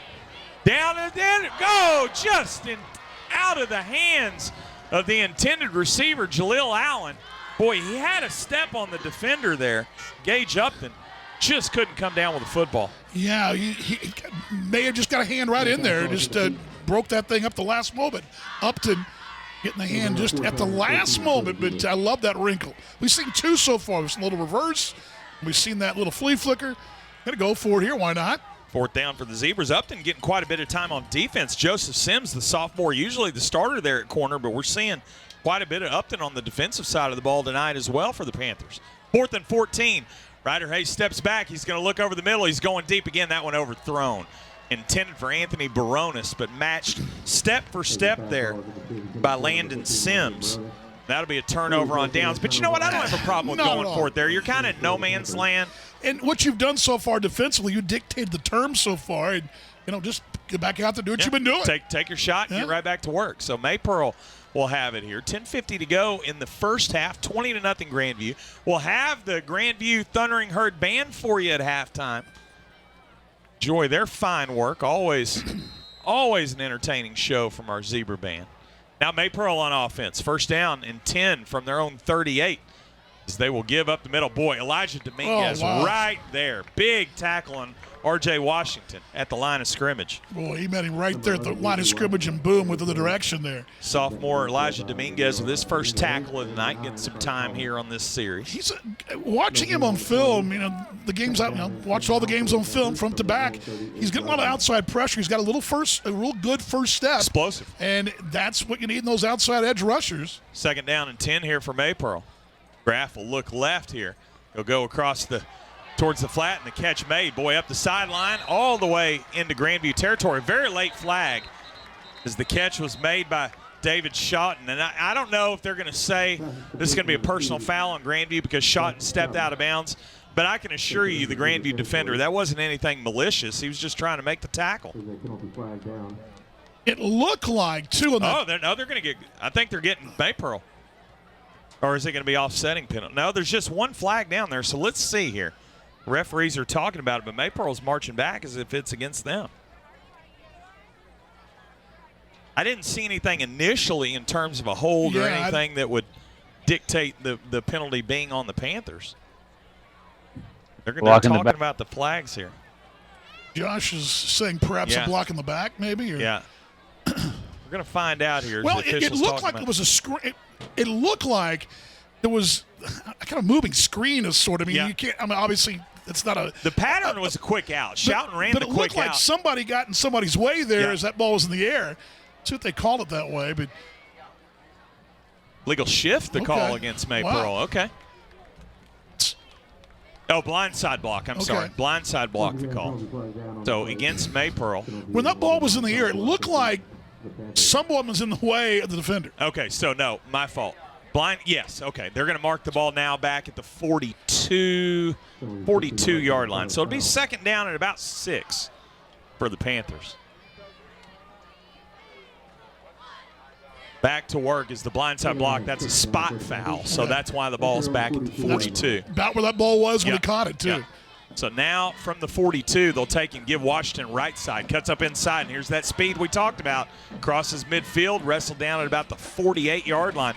That's his best carry of the night thus far. And he had that one earlier in the first quarter, too. I still think that I love lining him up everywhere, but, gosh, I mean, I just give that kid the rock and say, go see what you can do for us. I mean, now they're going to move him outside. They'll stack trips here to the near side. Now they'll move Washington in motion. Graff going to look that way. Look for him in the flat, but he's covered. Now he's going to go back across the middle. That ball intended for Sargent. Did Quintero come up with that ball, or are they calling it incomplete? They called it incomplete. Complete pass. Yeah, Quintero was close there, but again, they watching the Zebras in coverage, when they see Washington come out, somebody's on him, and there was no way in the world he was going to get the ball. There was 3 black jerseys around him.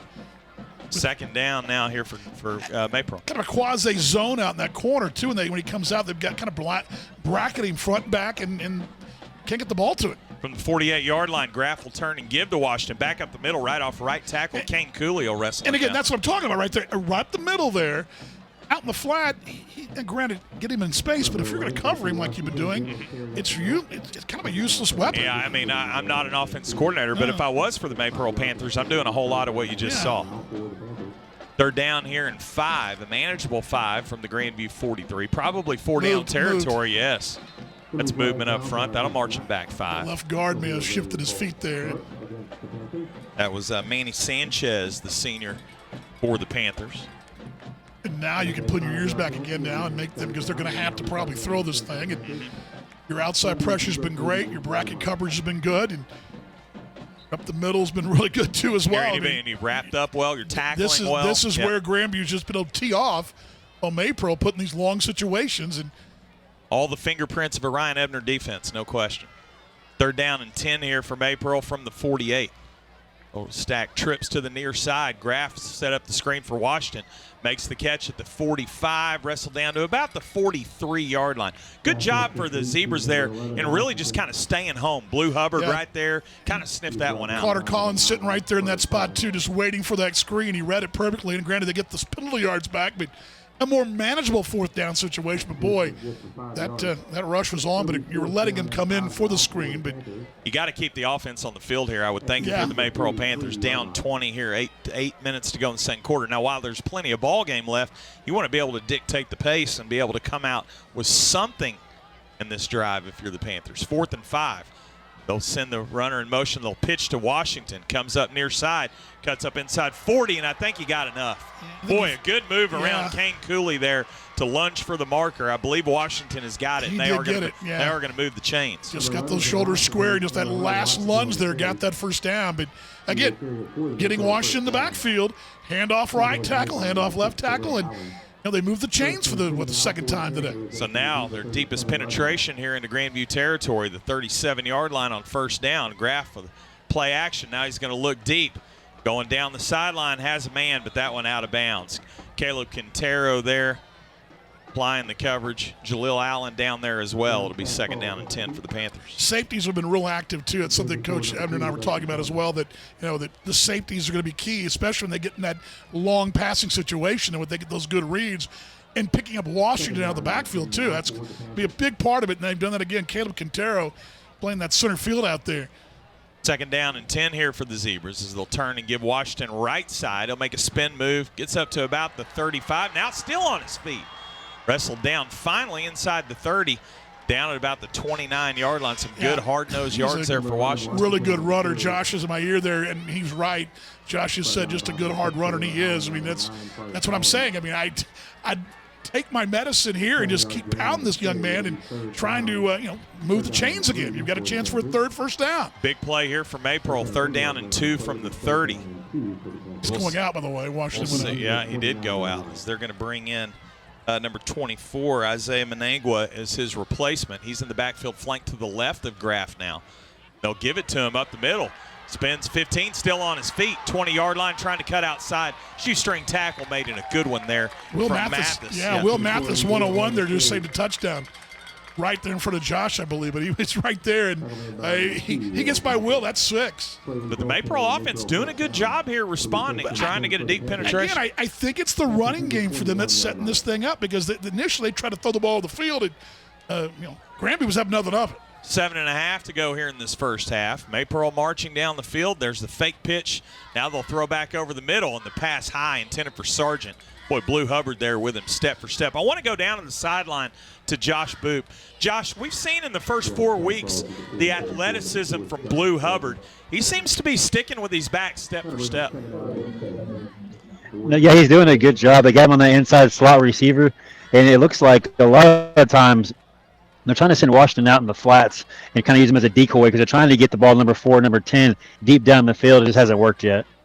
2nd and 10 here as Graff will give to Washington. But, boy, right there again, we just talked about him. Blue Hubbard right there again right there at the ankles of Washington to wrestle him down. Number 5 right there, and penetration there now gets in that 3rd long again. He plays that outside linebacker spot. They like to call it the Reaper, in the Grandview terminology. And he does it well. Very athletic, flies to the football. And, again, talking about, Dan, that ruthless aggression. He goes to the whistle. Reaper, Lunatic, Mike, and Spur. Those are the linebacker terms. And I'd love to be calling with those names. 3rd down and 10 here from Maypearl. I'll call you Reaper, buddy. Anytime you want, I'll call you Reaper. There you go. Don't call me Lunatic. Over the middle. Pass intended for Sargent high. Boy, he was open there on the post route. And I know Sargent, Seth Sargent, the senior tight end, a favorite target of Heath Graff, tried to go to him there. We got a Maypearl player down here. Check and see on this injury, but they tried to go to Sargent there, and the pass was high. It'll bring up a 4th down, but they'll check on it. It looks like maybe an offensive lineman that's down here. Now I want to go down to Josh Boop one more time down on the sideline here before this 4th down. And Josh, big play here for Maypearl. You've gotten a deep penetration. If you're Ryan Ebner in that defense right now, what are you talking to your defense about in terms of what Maypearl might bring to the table here on 4th and 10? Well, you got to put a spy, somebody on Washington, somebody to kind of spy on wherever he's going to go. They're going to try to find a way to get the ball in his hands. Graff he's just not being very consistent right now, throwing the ball down the field, but they're doing a great job moving the ball with Washington. So they're going to find a way to get the ball in his hands. I would look for something like a screen, maybe like an out nump, something like that, a bubble screen, something to get the ball in Washington's hands in space. Are you surprised at the lack of carries he's gotten? He's done well when he's lined up in the backfield, but Maypearl have been persistent trying to move him out wide and get him in the passing game. Yeah, I think it's a little bit of maybe overcoaching. They're so worried about us keying on him that they're trying to find different ways to use him as a decoy. But I think that like Dan had alluded to a minute ago, they just got to give him the rock and let him keep pounding it. That's the only way they're going to be successful. Well, let's see what they draw up here on 4th down and 10. Big thanks to Josh Boop for his sideline analysis. 4th and 10 here for the Maypearl Panthers from the Grandview 20-yard line. Graff takes the snap, looks right, nothing developing, has to step up in the pocket now. Now tuck it left side. Baronis is going to beat him to the sideline and pulls him down, forces him out of bounds. Turnover on downs. There's a late shove by Maypearl. My goodness. I don't see a flag there. Ryder Merritt, well after the end of the play, shoved Baronis. But what a play by Baronis in the open field. Open field again. We've seen 2 open field plays in this drive, and that one turns the downs over. But Baronis, great play out there, 101, able to knock him out of bounds there. And But great rush, too. I mean, that outside rush is getting to him. And Josh is down there. He probably sees it. Josh, you don't mind me going down to you real quick, but Josh, you're seeing that outside pressure. They're really turning up a notch down there defensively. They're doing a good job of kind of trying to get to the outside. But that right there, that play by Anthony, that's a Coach Ebner defense. He stayed home. It's real easy to get sucked in right there, and he stayed home, which was a difference in that play. Zebras offense to work on 1st and 10. The quick pass to Easton Ebner, wrestled down at about the 22-yard line as Ebner makes his first catch of the night. That'll make Mama Ebner happy. I don't know what it does for Daddy Ebner, but Coach Lee Ebner, I know, has a smile on her face seeing her oldest son make the grab. 2nd down and 6 now for the Zebras as Hayes will look outside again. Easton again makes the catch and gets a couple extra yards across the 25 up to about the 27-yard line. You think that's the situation where Easton looks at Dad and says, "Come on, Dad, feed me the ball"? Very much could be. Yeah. I don't know why it wouldn't be. Dad, I am out here. Yeah, throw it to me, Dad. I know we got other players, but throw it to me. I wear your number 17, Dad, the one you used to wear. Throw it to me. Now the handoff here up inside. Boy, Casey Cannon really trucking the defender there up near the 30-yard line towards the marker. And Josh alluded to it a moment ago, is at some point you got to think you're going to hit Carter Collins for a big play. It's going to happen. I mean, just the way the tempo's going, that's going to happen. It just such a rhythm to it. Collins lines up in the slot here, and they're going to go to him right there. Carter Collins out to the 40. 1st down, Grandview. Yeah, 10-yard catch. And Carter, too, is, not only is he leading the team in total yards, 300 a game, or 300 this year. He's averaging just about 13 yards of reception. Another 10-yarder right there. Yeah. Another Maypearl player down here. I want to go back, too, real quickly here. Just a moment ago, Jack Basson was in playing the right tackle spot. And I look up, and whenever I see a lineman 10 yards downfield on a run play, still blocking somebody, that's what they're supposed to be doing. Yeah, he's not standing around looking around going, "Hey, we got 10 yards." He was still blocking someone down the field. And when you watch that film back tomorrow, and these coaches will, they're going to see that'll fire him up. C-54 down the field, still making contact 10 yards down the field. You're just trying to make something happen. Yeah, the sophomore right guard making his presence felt. That'll fire Coach Burl Smith up. I know when he talks to those linemen, he'll get fired up seeing that on film as they continue to address the Maypearl player that's down here. 20-0 Grandview. We're talking about rhythm. You see Carter right there sitting down that little seam route. The rhythm. You get those 2 little quick screens outside, boom up the middle. Then again, the seam route. When you're in a rhythm, and this team right now is in a rhythm, it has a music to it. There's a certain rhythm musically. A pace. And a certain 1, 2, 3, 1, 2, 3. You're not kind of trying to figure out what's working. It's all working because your pace and what you're doing, mixing it up. And that's exactly what a John Jay offense looks like, right? To your point, Dan, it's just rhythm. It's rhythm. It's pacing and rhythm. And you're seeing that out of Grandview. Ebner 1 minute, Collins the next, and by the way, here comes Hayes again. There's that Cannon guy. Yeah. There's the Cannon guy. Who's this Cannon guy? Right, exactly. A lot of weapons. 1st and 10 is right up the middle. We'll go Casey Cannon. Cuts up left inside, 45. Still on his feet, 40. Still on his feet, 35. Cuts up inside, 30. All the way down to the 25-yard line. That's a gain of 35. And who was with him all the way? Nate Martinez running almost side by side with him. A convoy down that field. Just picking up white jerseys left and right. Watch this replay here. Watch 65. There he is. Where's one? And he's going to get another. And he finally passes him by there. Great run there. 50, and then look down there. You've got Basson down there again. Now back to live action here. Cannon with a run up to about the 18-yard line. Picks up another 8. It'll be 2nd down and 2 as we approach the 4-minute mark here in the first half. Grandview in the red zone. Looking to put it in the end zone. Hayes is going to go to the corner. He's got a man. Ooh. Carter Collins was the intended receiver. But, boy, on that play, you got to really credit Aiden Votal there, the senior defensive back, for batting that one away, because that would have been touchdown Carter Collins. Yeah, last minute, just get a fingertip on it. Collins is going to be all alone that corner. So it'll be 3rd down and 1. And the beauty of this, 3rd and 1, you can go wherever you want here offensively. Obviously, 4-down territory for Grandview. They're going to go ahead and give to Cannon. He'll cut up. He crossed the 15. That should be good enough to move the chains. That'll be 1st down Grandview. That time was funny because Coach Ebner was telling me today they had a situation, this was 2 weeks ago, where he actually veered out and didn't avoid contact. And it's okay, you can do that sometimes. He kind of did that right there. Another White Oak Veterinary Clinic 1st down. 1st and 10 Zebras is you're going to go Ryder Hayes, cuts up inside, 10, still on his feet, to the corner, reaches for the pylon. Did he get there? Touchdown, Grandview! Ryder Hayes, what a run, 15 yards. That puts the Zebras on the board for 6 more. That touchdown, courtesy of Sharp Wealth Management. Ryder Hayes finds the end zone. Boy, he did. Again, the convoy in front of him right there. At that pylon, just the corner of the pylon there. What an effort by Ryder Hayes. His family down here flanked to our right. Mom right there watching along. Saw the I know buttons she's and jerseys, happy. yeah. I know she's happy, and we are too. Zebras find the end zone. Yeah. Now the extra point. Jaleel Allen with the hold. The kick by up and good. And that brings our score to Grandview 27. Maypearl nothing. Back after the break on ZebraSportsNetwork.com.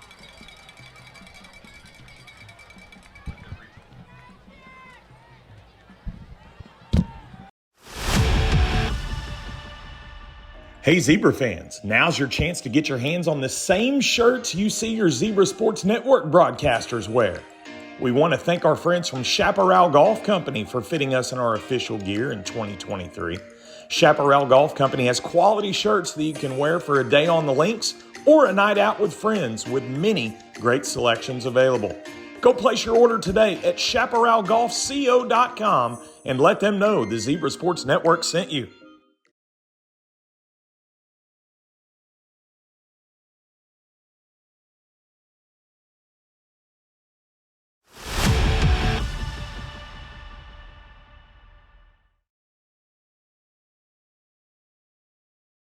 Don't forget, when you come to games, you can 27-0. Zebras with the lead. Brad Allred, Dan Vaughn, Josh Boot down on the field with you. Good start from the Zebras. They're checking all the boxes. Yeah, Dan. all the boxes. Everybody's involved. That's something that Coach Ebner and I talked about for the ball game, getting everybody involved, getting all your stars, your weapons, whatever you want to call it. Got to keep them happy, right? Everybody's involved here. They're starting to get that rhythm. As we talked about a moment ago, it's just that musical rhythm of what they're doing. And it's really Maypearl doesn't have an answer. Timeout here. We'll stay right here. It looks like timeout. Maypearl, I believe. But you're right. You're getting guys touches. Yeah, they've had a little trouble with obviously the kickoff return earlier, but just getting everybody a chance. And then, again, it's that rhythm. And when a team's on, there's a certain rhythm, and you can feel it. And then, again, 2 quick screens here, up the belly here, in the flat there, up the. I mean, just you're on your heels the whole time. You can see Maypearl really on skates. And you know what? In all seriousness, you and I are laughing about it, but that's probably not the easiest job for John Jay. No. You only have so many touches to go around. Sure. And you want not only do you want to put the ball into your talented players' hands, but you want to keep them happy, keep them involved as well, right? Sure. That's not an easy job. No, not at all. Even when you're running well. When you're running well, and you get, like we said earlier, we'd gone the whole quarter, we hadn't seen Carter Collins catch a ball yet, and suddenly there, boom, then now had a couple plays go by, we didn't see, Hayes hadn't done anything. Then suddenly, it's everybody. It's like you got so many weapons, and you're clicking like that. It's a very pleasant problem to have. Yeah. So now Grandview will kick it off here. 3:35 to go in this first half. 27-0. Grandview Zebras with the lead as Kane Cooley will kick it away. Directional kick that'll be fair catched at the 33-yard line, and that's where the Maypearl offense will have it. That one handled there by number 7, Tyson Brooks, and that'll put the Panthers back out on the field. Appreciate everyone tuning in tonight. Wherever you're watching or listening from, appreciate you giving us a little bit of patience and latitude here as we work out some of these technical glitches. But I tell you what, my hat's off to Rogelio Martinez. Absolutely. We got the best executive producer in the business, bringing all the bells and whistles and the new wrinkles, and I know that Zebra fans enjoying those tonight. No doubt. And when we did our interviews earlier this week, it was nice to have him there to kind of walk us through it. Make sure I didn't jump off the plank. We could not do it without him. There's no question. Wow. How about that tackle? Oh, wow. My goodness, on the screen pass. Oh, wow. I mean, just right there to wrap him up was Preston Carroll. Preston Carroll was in the pocket of Washington. He was Washington. He said he was a shadow of Washington. He said, "How do you do? My name's Preston Carroll." I mean, he almost caught the ball. The second down and 14 here as we approach the 3-minute mark. 27-0. All Grandview thus far tonight. 4 Zebra touchdowns on the board thus far as Graff will roll to his right. He'll step up and throw deep. Boy, he's got a man there, but that one overthrown. And that's not on Graff. You got to wonder what happened to Dustin Schotten there as he quit the route. Just stopped the running. Yeah, he stopped running. That ball got over his head there. But I'm impressed with 800. 800, that's the combo we got outside. Carroll and Dominguez, 800 on that right side, creating havoc on the right side defensively. 800. It's like a 1-800 number, right? It's an area code. Yeah. It's a defensive danger. Yes, the danger zone, no question. It's 3rd down and 14 here as Maypearl will go deep again. The turn and that ball overthrown. Boy, good route. Not a bad route. Not a bad route, but again, you can't step up in a throw right there. I mean, Heath Graff can't step up because the pressure from the left side this time. They can't step up. Gage Upton had a step, but the ball overthrown. So that'll be 3 and out, and that'll bring the Grandview offense back out on the field, still with plenty of time. 2:50 to go in this first half. Now you kick the ball to Jaleel Allen. Don't let him get an open field. Bryce Lee was right there and got those hands up, and you just can't step up. You can't step into the throw, and that ball sailed. Even though the route was good, you just can't step into it. So now Allen back deep. Is Graff going to roll? And now the end-over-end kick. Put a bounce at the 40, and it'll take a Maypearl bounce. That'll get inside the 30-yard line. We'll roll inside the 25 and roll to a stop at the 24. And that's where the Grandview offense will have it. Back after the break, 27-0 Zebras on ZebraSportsNetwork.com. Welcome Shamrock Tube and Hose to the Zebra Sports Network. Shamrock Tube and Hose can create or replicate any brake hose or tube to your exact specifications. They can provide hoses for any type of car, truck, SUV, bus, trailer, motorhome, golf cart, forklift, and more. Providing fast, friendly, and dependable hydraulic and automotive hose repair or replacement. Go pay them a visit at 3220 North Main Street in Cleburne. Call them today at 817-980-3032.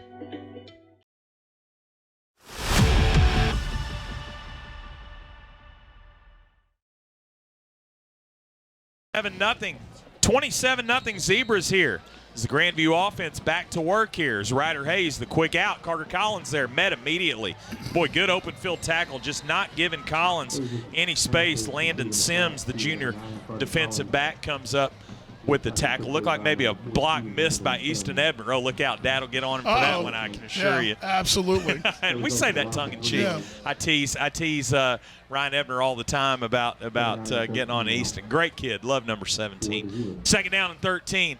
Now Hayes back to work. Oh, pass intended for Jaleel Allen, incomplete. Boy, he took a shot there in the back from Landon Sims there on the pass. Just a bit overthrown there. In that slot, we've watched all year, they've moved Allen in different spots, but right in that slot spot, that's the most dangerous he is right there. And they've got, he's got 12, 13 yards for that ball's on him, and they do give him a shot, but he's not touched until then.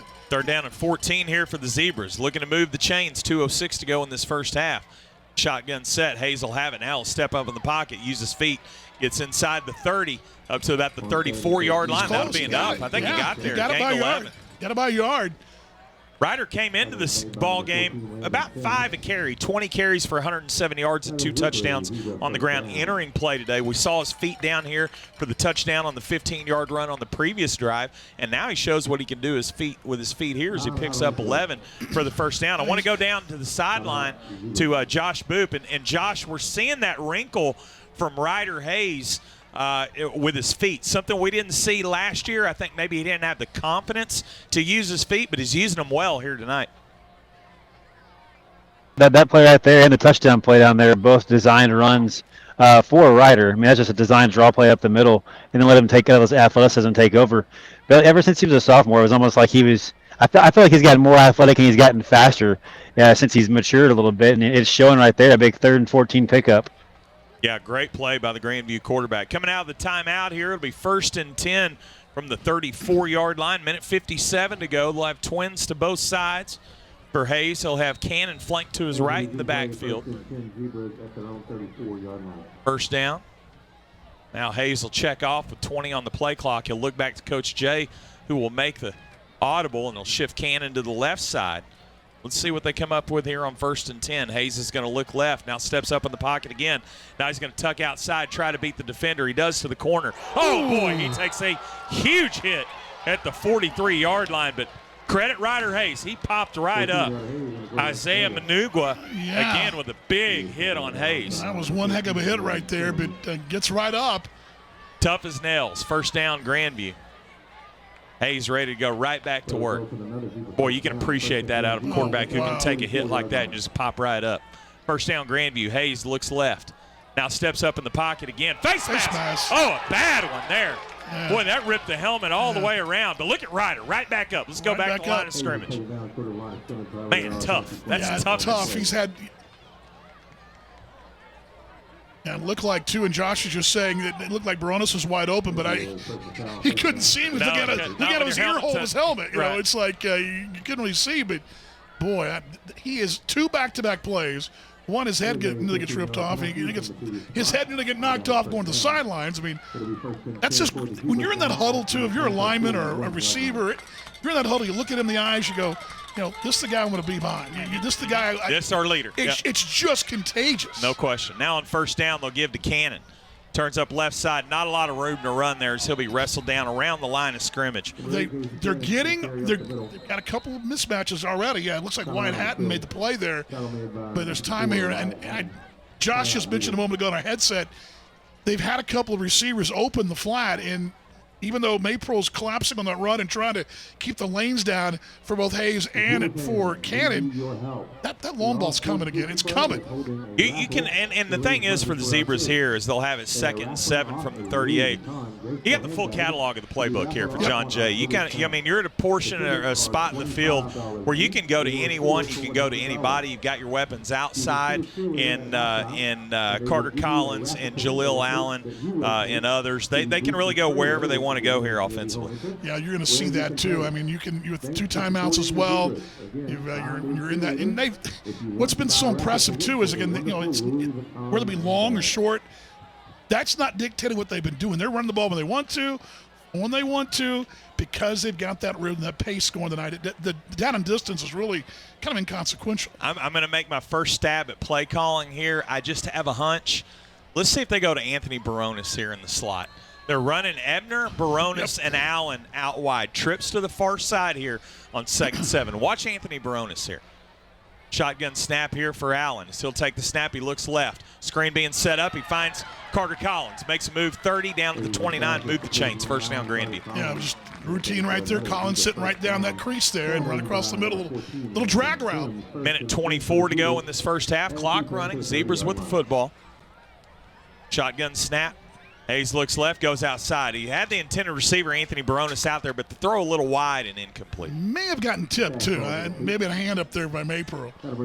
It'll be 2nd down and 10 for the Zebras from the Maypearl 30-yard line. 1:15 to go in this first half.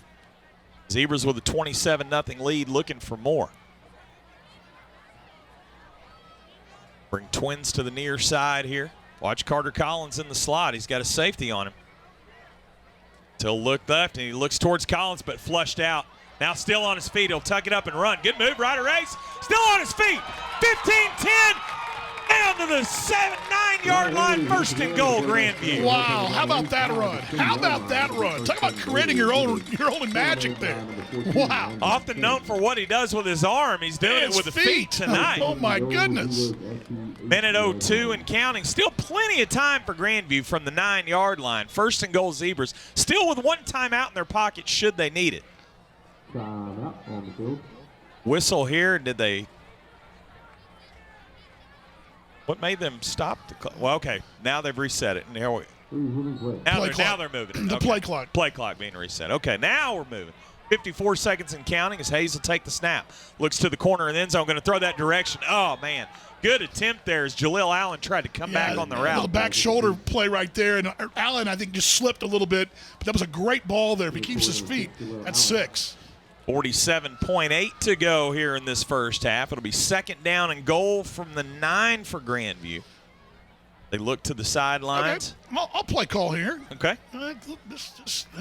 Number 8. I'm going to say just hand number 8. Well, just hand it off to him. Let's see what he can do here. You got plenty of time. Why not? You got Jaleel Allen as the inside receiver on the slot right here. Trips right. Nope, they're giving Cannon. Right side, 5. Wrestled down at about the 4-yard line. Good call there, Dan. Yeah, I just call the time there, too, because, again, the playbook was all in play right there. They do have 1 more timeout. They had 2. I think the scoreboard was a little off there, but they flipped it to 1, but 1 left now, I believe. But whole playbook was in line there. So now that's the final timeout. Final timeout, okay. 41.7 to go. We'll take one with them back after the break. When you visit Grandview Dental, your smile is their top priority. Dr. Collins and her entire team are dedicated to providing you with the personalized quality dental care that you deserve. When you visit their office, you'll experience all that modern dentistry has to offer, including a comprehensive list of dental services to meet the needs of your whole family. They've been taking care of my family since we moved to the area. Let them take care of yours. Grandview Dental is located at 800 East Kreiner Street in Grandview. Contact their office at 817-866-2315 and let them know the Zebra Sports Network sent you.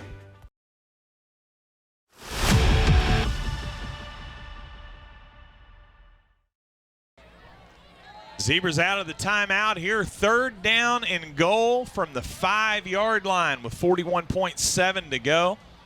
They'll go 4 receiver set, twins to the both sides of the field. Cannon in the backfield, and he'll get the give to the end zone. Touchdown, Grandview. Made it look easy, Dan. Boy, that's exactly what it was. Everybody gets a block. There's another truck-size hole. Casey Cannon, another touchdown, and he wasn't touched. Courtesy of Sharp Wealth Management. Zebras find their way to the end zone to score. You can find your way to score the best in financial services. Give them a call today at 817-618-9882. Let Nathan Harsh know Zebra Sports Network sent you. Extra point attempt off the hold of Jaleel Allen. The kick is up, and he splits the uprights. Good work there for Angel Castillo. Good work for the Grandview Zebras. 36.6 to go. Back after the break. 34-0 Grandview on ZebraSportsNetwork.com.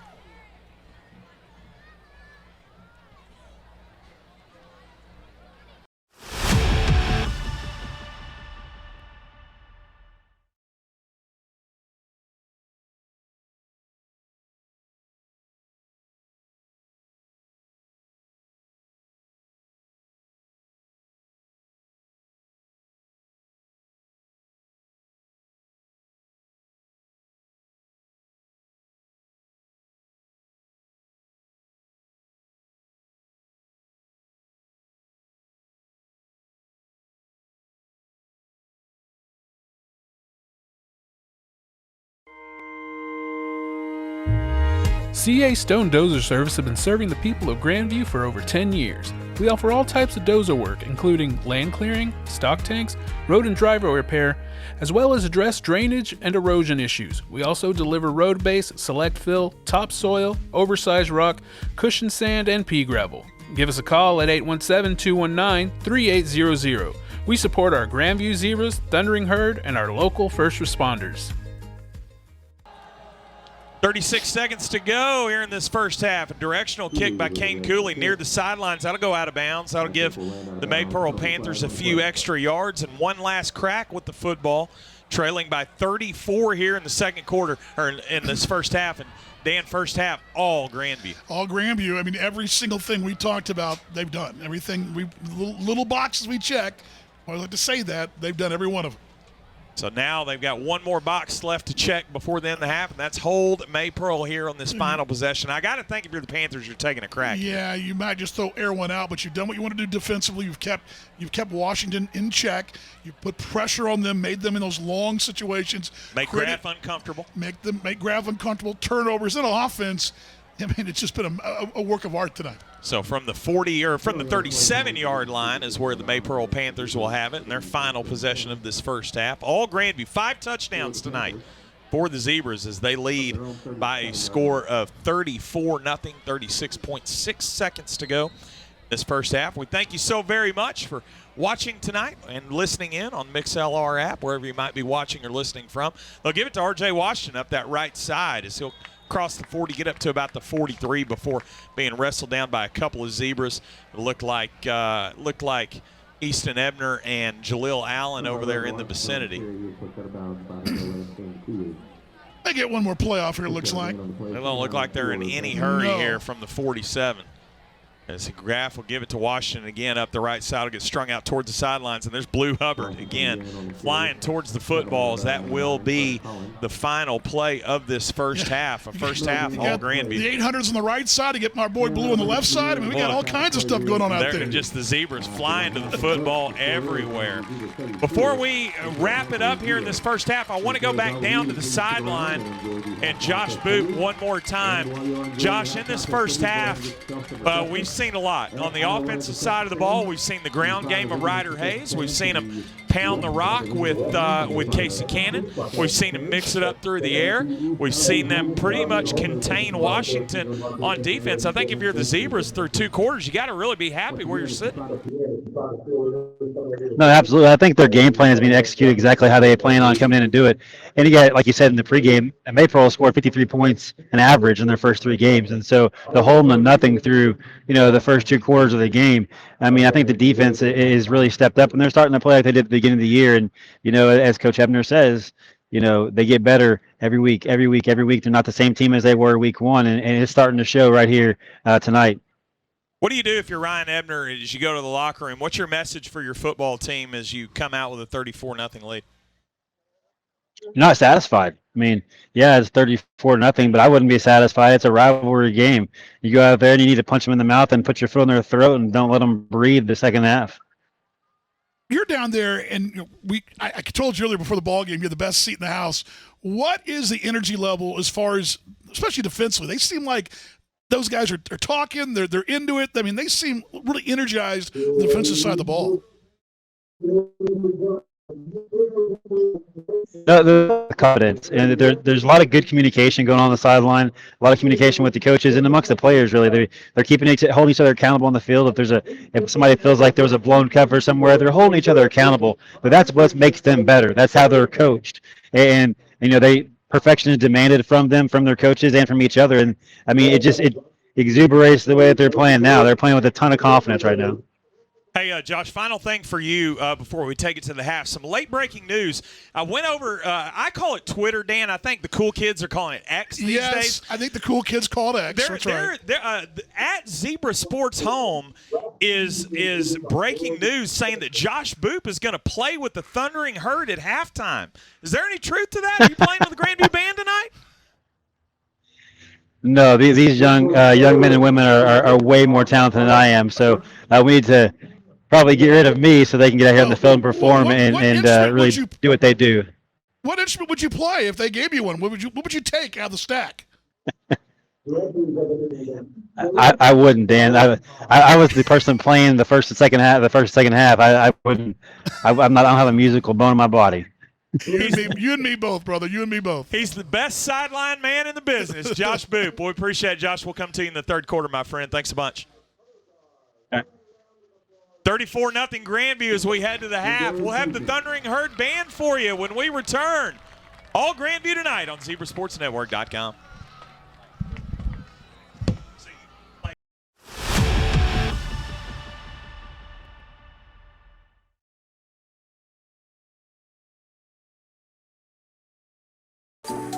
Looking to put a new cedar picket fence around your pool? Need something aesthetically pleasing that won't restrict your view? Maybe you're in need of agricultural fencing. Whatever your needs entail, we encourage you to give Cleburne Fence a call today. Contact former Grandview Zebras Jason Allen and Ryan Britton at 817-645-3348. They're proud to support the Grandview student athletes, and we're proud to call them our partners. Visit them online at cleburneFence.net or give Cleburne Fence a call today at 817-645-3348 and let them know the Zebra Sports Network sent you. Hey Zebra fans, Brad Allred here with the Zebra Sports Network. And are you ever like me and want that coffee or delicious smoothie, but you're too lazy to go too far to get it? Well, our problems are solved. Entwined Grounds, a coffee and smoothie bowl food truck serving Johnson County and the surrounding areas. They're located at 901 East Kreiner Street in Grandview. They're open Tuesday through Saturday from 6 a.m. to noon. Contact them today at 903-229-3308. Entwined Grounds, a longtime partner with Zebra Sports Network. For over 20 years, B&C Exteriors has specialized in roofing, siding, windows, skylights, and gutters for residential customers across Texas and Oklahoma. Being locally owned and operated, B&C Exteriors have been Zebra supporters for over 40 years. Now that we're moving our way into fall, now is the perfect time to get a free estimate on your new roof. Contact my good friend Bill Dudley today at 817-866-4897 and let him know the Zebra Sports Network sent you. Hey Zebra fans, now's your chance to get your hands on the same shirts you see your Zebra Sports Network broadcasters wear. We want to thank our friends from Chaparral Golf Company for fitting us in our official gear in 2023. Chaparral Golf Company has quality shirts that you can wear for a day on the links or a night out with friends, with many great selections available. Go place your order today at chaparralgolfco.com and let them know the Zebra Sports Network sent you. Let's welcome Salon 050 to the Zebra Sports Network team. Ladies, if you're looking for a quality salon experience that you don't have to travel far for, consider Salon 050 to get you looking your best. Whether you are in need of a cut, color, root touch-up, or a new style, Salon 050 has you covered. And guys, you're covered too. Drop by 203 South 1st Street in Grandview for a fresh cut that will turn heads. Don't wait. Make your appointment today by calling Amanda Scarber at 817-441-3800 and let her know the Zebra Sports Network sent you. Welcome Shamrock Tube and Hose to the Zebra Sports Network. Shamrock Tube and Hose can create or replicate any brake hose or tube to your exact specifications. They can provide hoses for any type of car, truck, SUV, bus, trailer, motorhome, golf cart, forklift, and more. Providing fast, friendly, and dependable hydraulic and automotive hose repair or replacement. Go pay them a visit at 3220 North Main Street in Cleburne. Call them today at 817-980-3032. If you're in the market for buying or selling real estate, consider our friends at Buck Realty. Tammy Rydell and her team are a boutique-style real estate firm with an independent brokerage in Grandview that strives to provide a professional, one-of-a-kind experience for buyers and sellers. Their boutique style focuses on the person, the lifestyle, and the experience.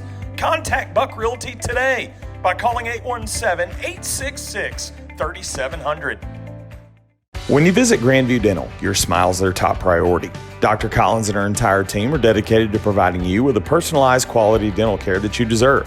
When you visit their office, you'll experience all that modern dentistry has to offer, including a comprehensive list of dental services to meet the needs of your whole family.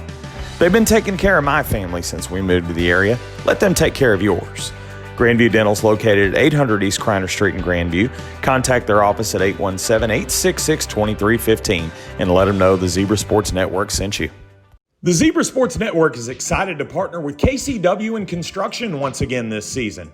KCW Construction, formerly known as Kid Custom Welding, now offers not only all your welding needs, but also construction services such as tree mulching, land clearing, dirt work, pad sites, culvert and driveway installation, and much more. Give our good friend TJ Kidd a call today at 817-240-3845 or visit them at customweldingtexas.com.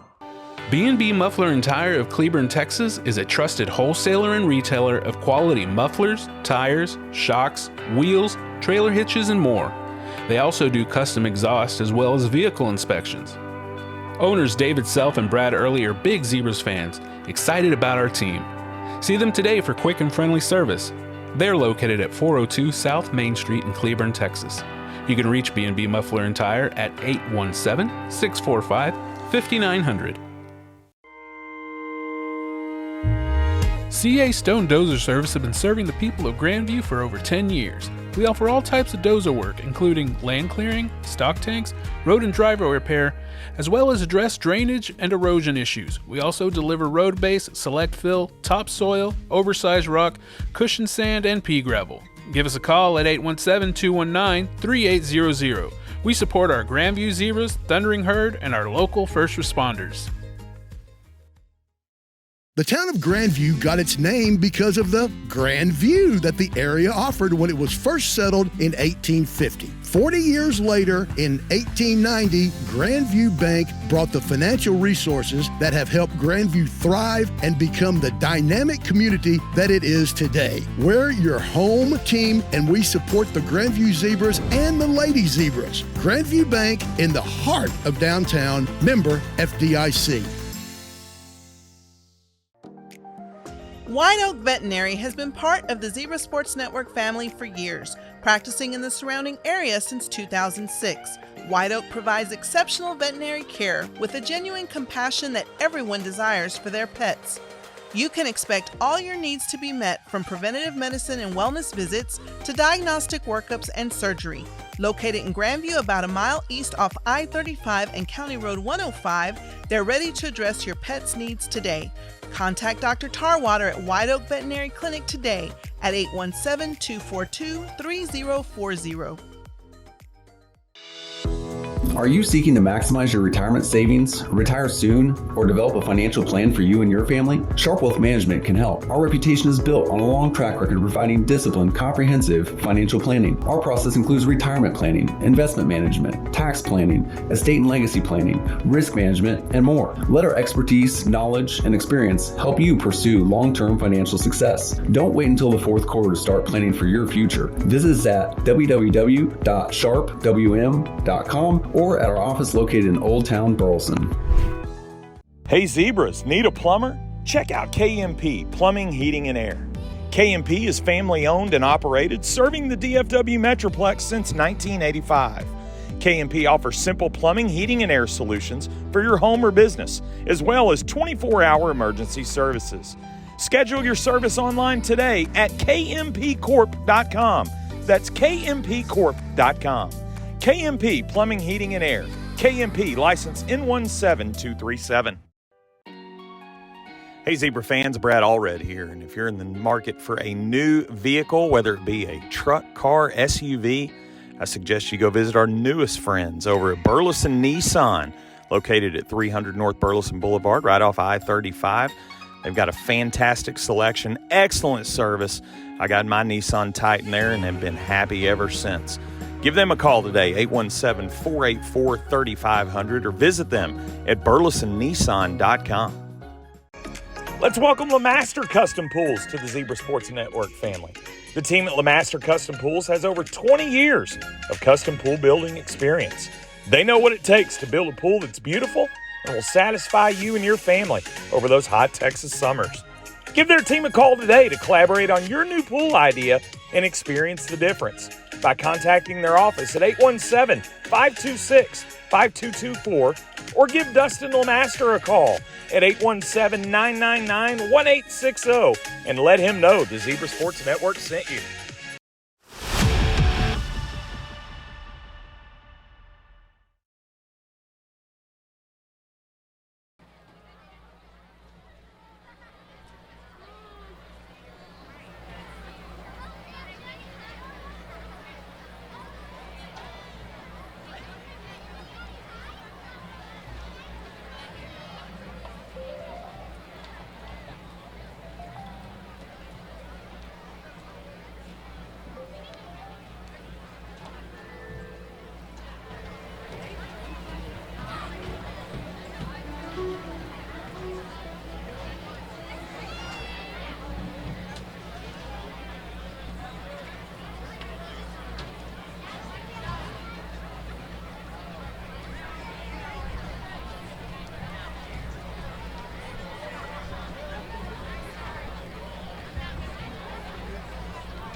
Good evening, ladies and gentlemen. The Grandview Thundering Herd Band is proud to perform their 2023 production, Vengeance.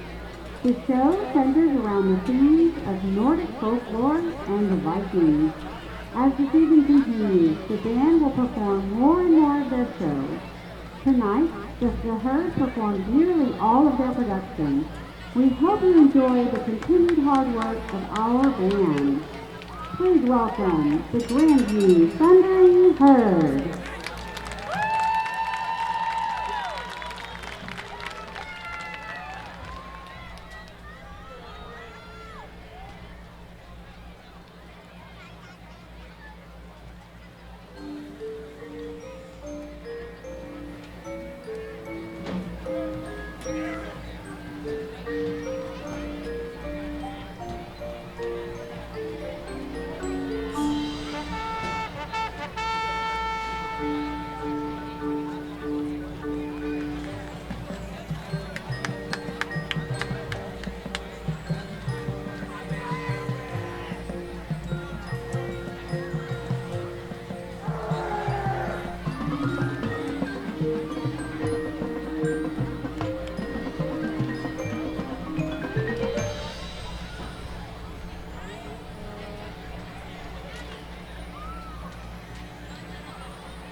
Herd Marching Band, which band was a proud UIL state finalist.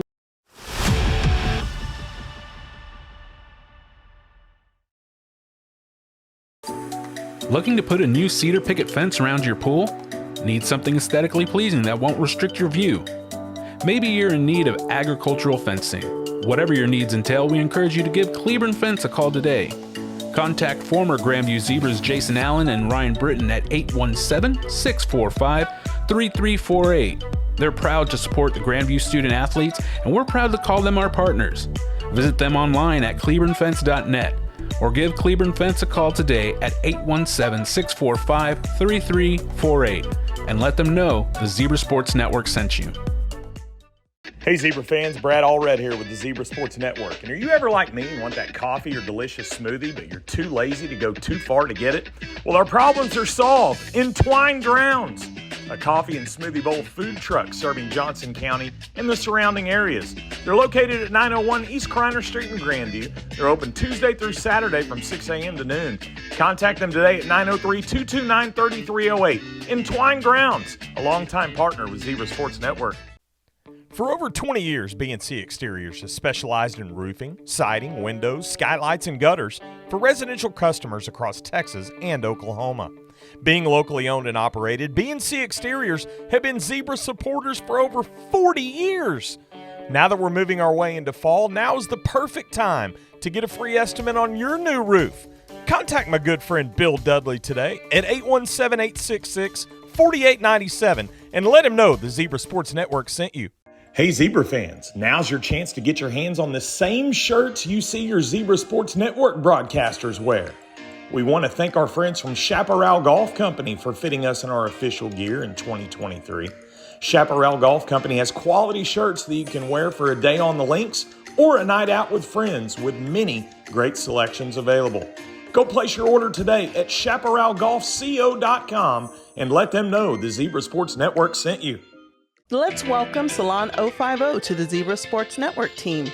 Ladies, if you're looking for a quality salon experience that you don't have to travel far for, consider Salon 050 to get you looking your best. Whether you are in need of a cut, color, root touch-up, or a new style, Salon 050 has you covered. And guys, you're covered too. Drop by 203 South 1st Street in Grandview for a fresh cut that will turn heads. Don't wait. Make your appointment today by calling Amanda Scarber at 817-441-3800 and let her know the Zebra Sports Network sent you. Welcome Shamrock Tube and Hose to the Zebra Sports Network. Shamrock Tube and Hose can create or replicate any brake hose or tube to your exact specifications. They can provide hoses for any type of car, truck, SUV, bus, trailer, motorhome, golf cart, forklift, and more. Providing fast, friendly, and dependable hydraulic and automotive hose repair or replacement. Go pay them a visit at 3220 North Main Street in Cleburne. Call them today at 817-980-3032. If you're in the market for buying or selling real estate, consider our friends at Buck Realty. Tammy Rydell and her team are a boutique-style real estate firm with an independent brokerage in Grandview that strives to provide a professional, one-of-a-kind experience for buyers and sellers. Their boutique style focuses on the person, the lifestyle, and the experience. Contact Buck Realty today by calling 817-866-3700.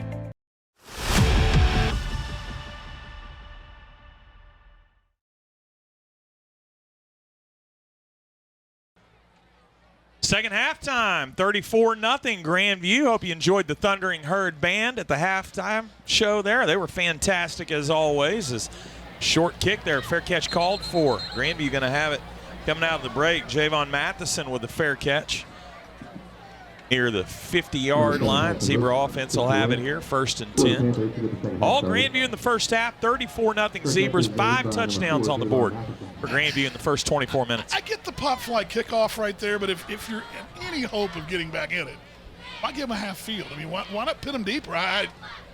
Because you know, the Zebras are 2 or 3 plays from the end zone the way they've been running the offense. It just shorten the field for you there, but. Smart play by Matheson. Just takes the kick, says, all right, we'll take it right here. We'll take it right here, but just shy midfield. 46-yard line for Grandview.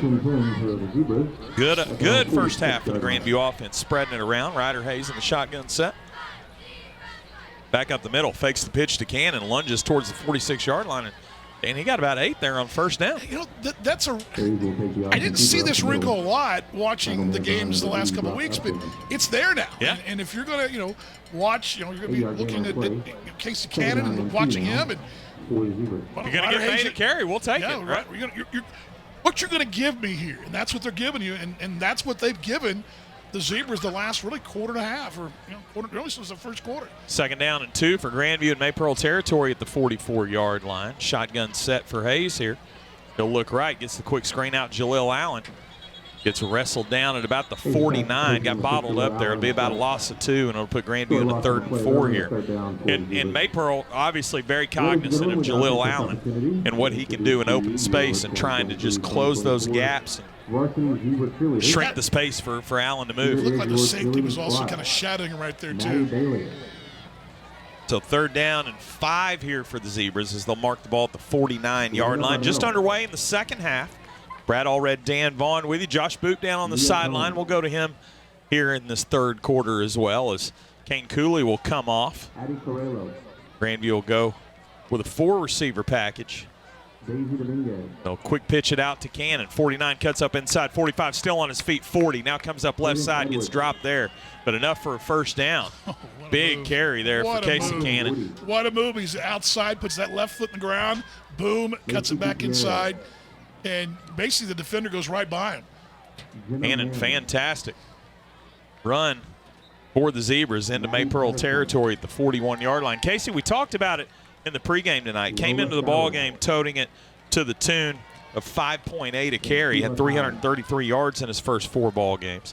Take the ball again here, 35-30. Wrestled down right at the 30-yard line. He lunged a couple of Maypearl defenders there. Showed his hurdle skills.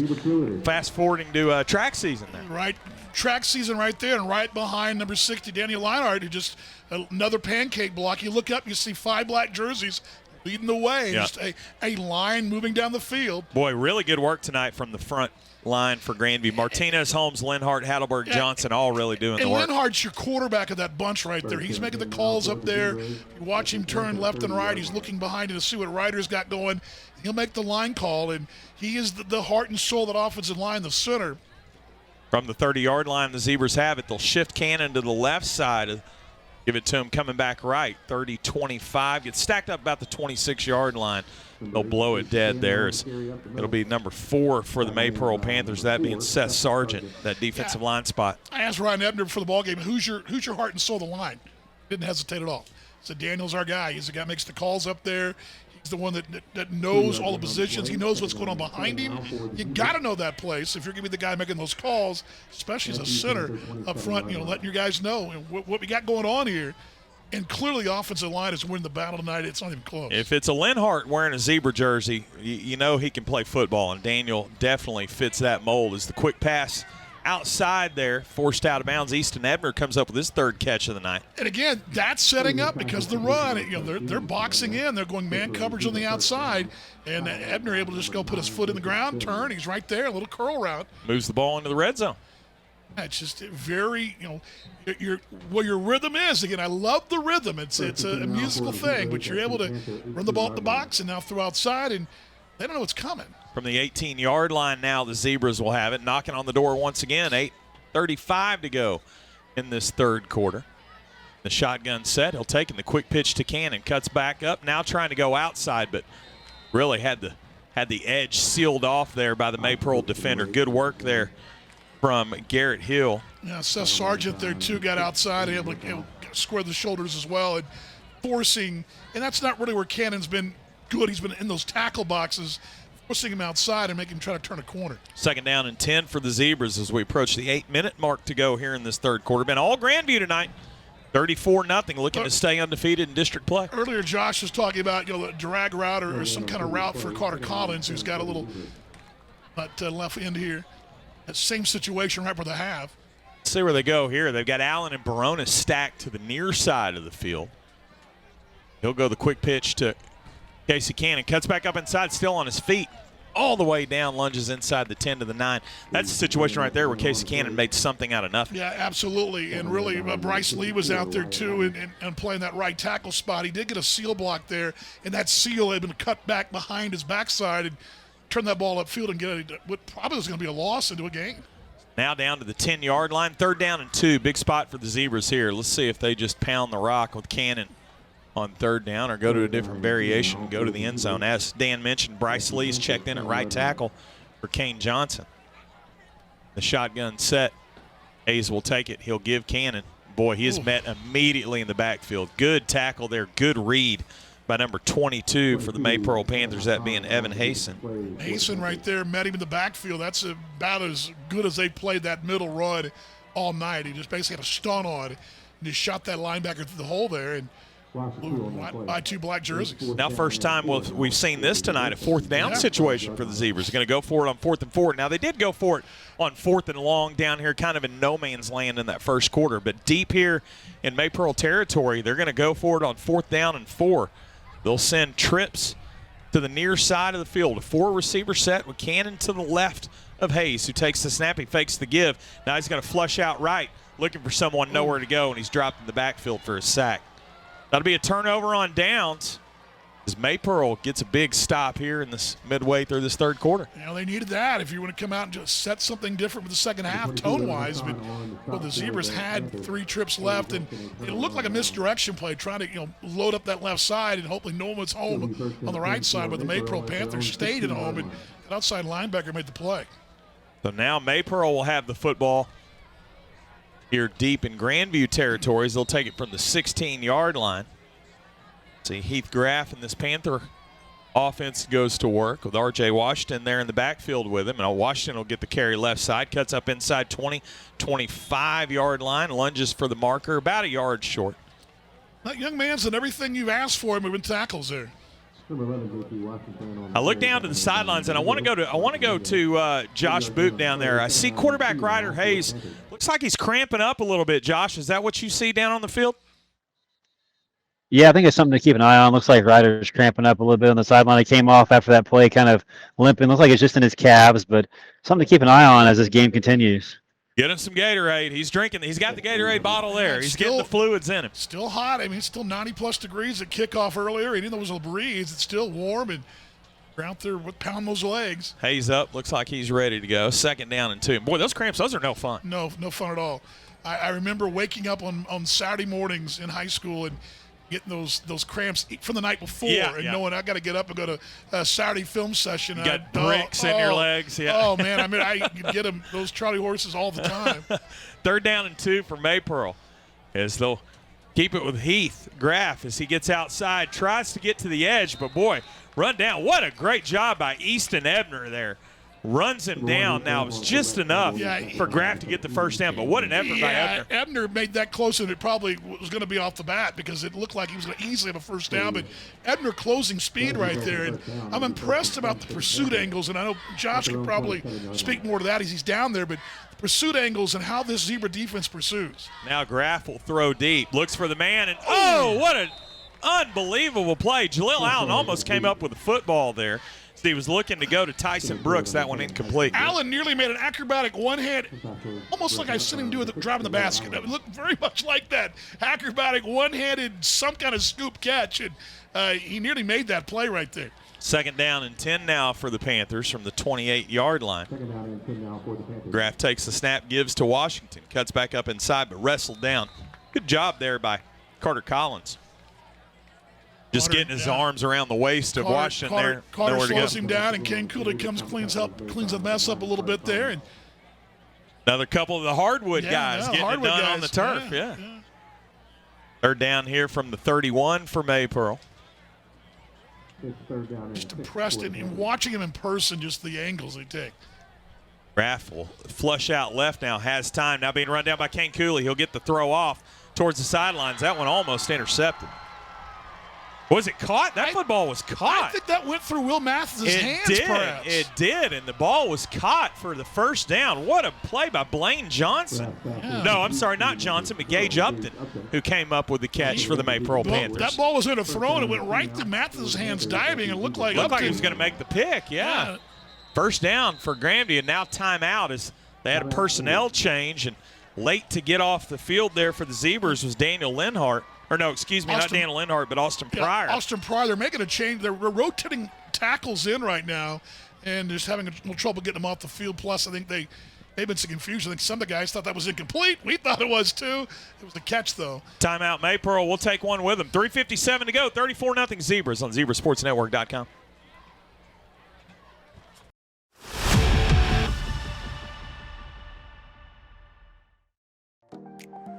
White Oak Veterinary has been part of the Zebra Sports Network family for years, practicing in the surrounding area since 2006. White Oak provides exceptional veterinary care with a genuine compassion that everyone desires for their pets. You can expect all your needs to be met, from preventative medicine and wellness visits to diagnostic workups and surgery. Located in Grandview, about a mile east off I-35 and County Road 105, they're ready to address your pet's needs today. Contact Dr. Tarwater at White Oak Veterinary Clinic today at 817-242-3040.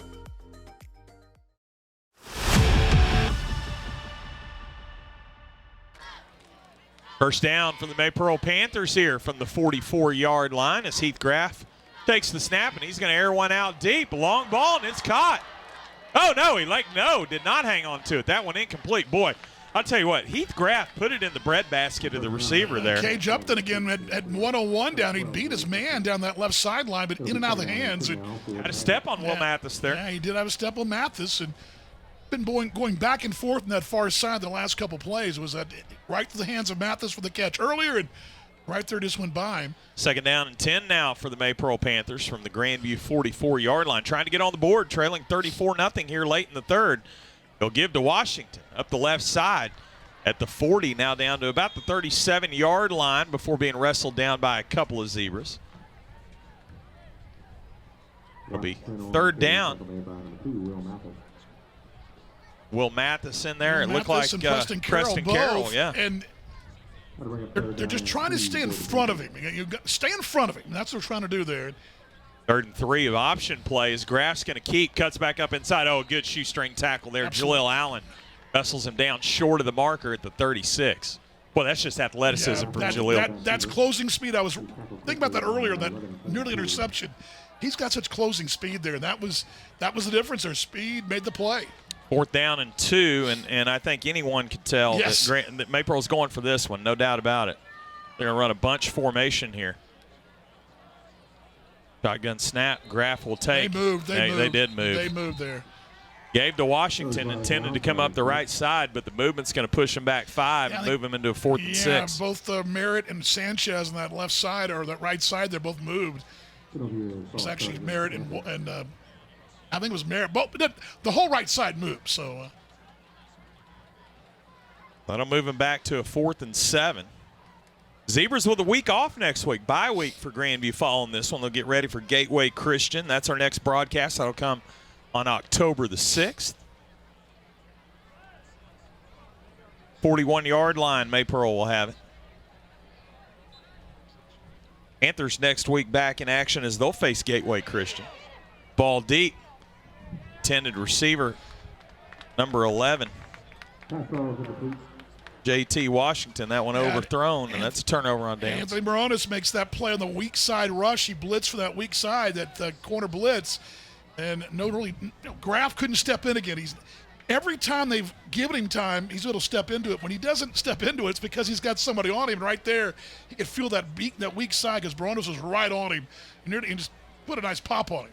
Can't step through it. Right. Now the Grandview offense will go back to work as it looks like all the starters coming back out here for this drive with 2:40 to go in the third. You want to score, but you also want to look good doing whatever you're doing. Yeah, if you don't get some style points. Yes. Get some style points. Casey Cannon up the middle, up to about the 49-yard line. A couple of different Panthers there in the vicinity is Jathan Esselman and Isaiah Meningua will combine on the tackle. About 3 yards on the carry for Cannon. Tough, hard-nosed running tonight for Cannon. Now the quick outlet to Anthony Baronis, cuts up inside, good move, 50, 45, 40, he's off to the races. Good luck catching him. 20, 10, 15, 5, touchdown. Flag on the field. Boy, Ryder Hayes seems to indicate by the body language that one's coming back. And they had a really good block out there, too, by Nate Martinez on that quick little dump. And I don't know if that's what they got him or not. Yeah, they're gonna call an offensive lineman for being downfield. I believe that's going to be the call that's going to bring this one back. Josh, let's go down to Josh Boop. Josh, what did you see down there? Yeah, it looked like it was a block in the back or some kind of illegal block in the back coming down the sideline right here. Anthony got the edge, but it had to be, I mean, that's my guess, just by where the flag's at. Yeah. You're exactly right. They're going to call it holding, bring it back for Grandview. That'll wipe out the Barones touchdown. Got a really nice block, though, from Nate Martinez. That wasn't the one I was looking – that wasn't that was a good block, but I don't know what Nick saw, but clearly somebody did something there. But these linemen move well in space, too. Oh, boy, do they. And you got to, if you're going to run those quick little dump plays like that, those little open space plays for the Allens and the Barones of the world, you got to have guys that are fleet of foot and get out there, and they do. So it'll be a first down and 20 here. No, second and 20 for the Zebras as they'll get the quick outlet again to Barones. They're running the same play. Same play. But this one, a couple of Panthers in the area to make the tackle. Number 35 for Maypearl, that being Texas Wyant. Boy, you want to talk about a great football name. Texas Wyant gets it done. Yes, I when I saw that today, I was like, that guy needs to be playing every Friday night. Yes. Every team needs to have a Texas Wyant on their team. Yes. He makes the play. Third down and 16 for the Zebras here. Going to run a reverse. Jaleel Allen going to cut back up inside. Gets bottled up at the line of scrimmage. Good work there for Wyatt Hatton, the defensive tackle, standing his ground. Yeah, they forced Jaleel Allen right back up the box area. And then they had that reverse early where it was around the corner. That time they forced him to turn the corner early. There were a lot of white jerseys there. Fourth down, that'll force the Zebras to kick. Talking about Texas Wyant and the great name. Of course, many know that Dan and I also broadcast professional baseball in the American Association. And Dan, we talked about before some of the great names in the American Association, Blaze Brothers, the Johnny Turbos of the world. Yes. You gotta add Texas Wyant too. He's the all-name team. Yes. Good punt down here, gonna roll into the end zone. That'll be a touchback. Give Maypearl the football. We'll be back after the break. 46.9 to go in the third. All Grandview, 34-0 Zebras.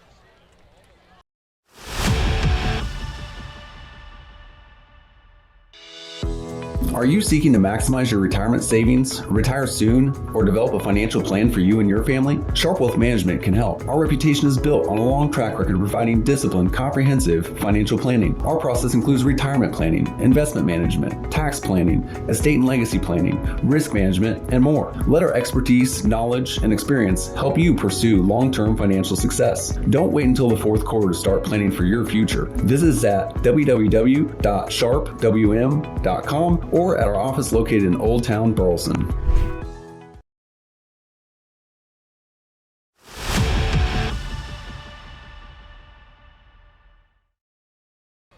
First down, Maypearls. They'll run the quick screen. It looks like Grafch is going to bury that one into the ground with Washington bottled up by a couple of different Zebra defenders. Nowhere to go there. Looked like Bryce Lee was right there to break up that screen. They'd watched that on film and seen, hey, there comes that quick screen.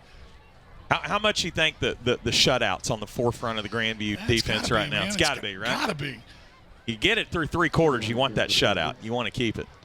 The Graf now going to look, and he's going to throw deep and goes in the direction of the receiver. Oh, what a play there.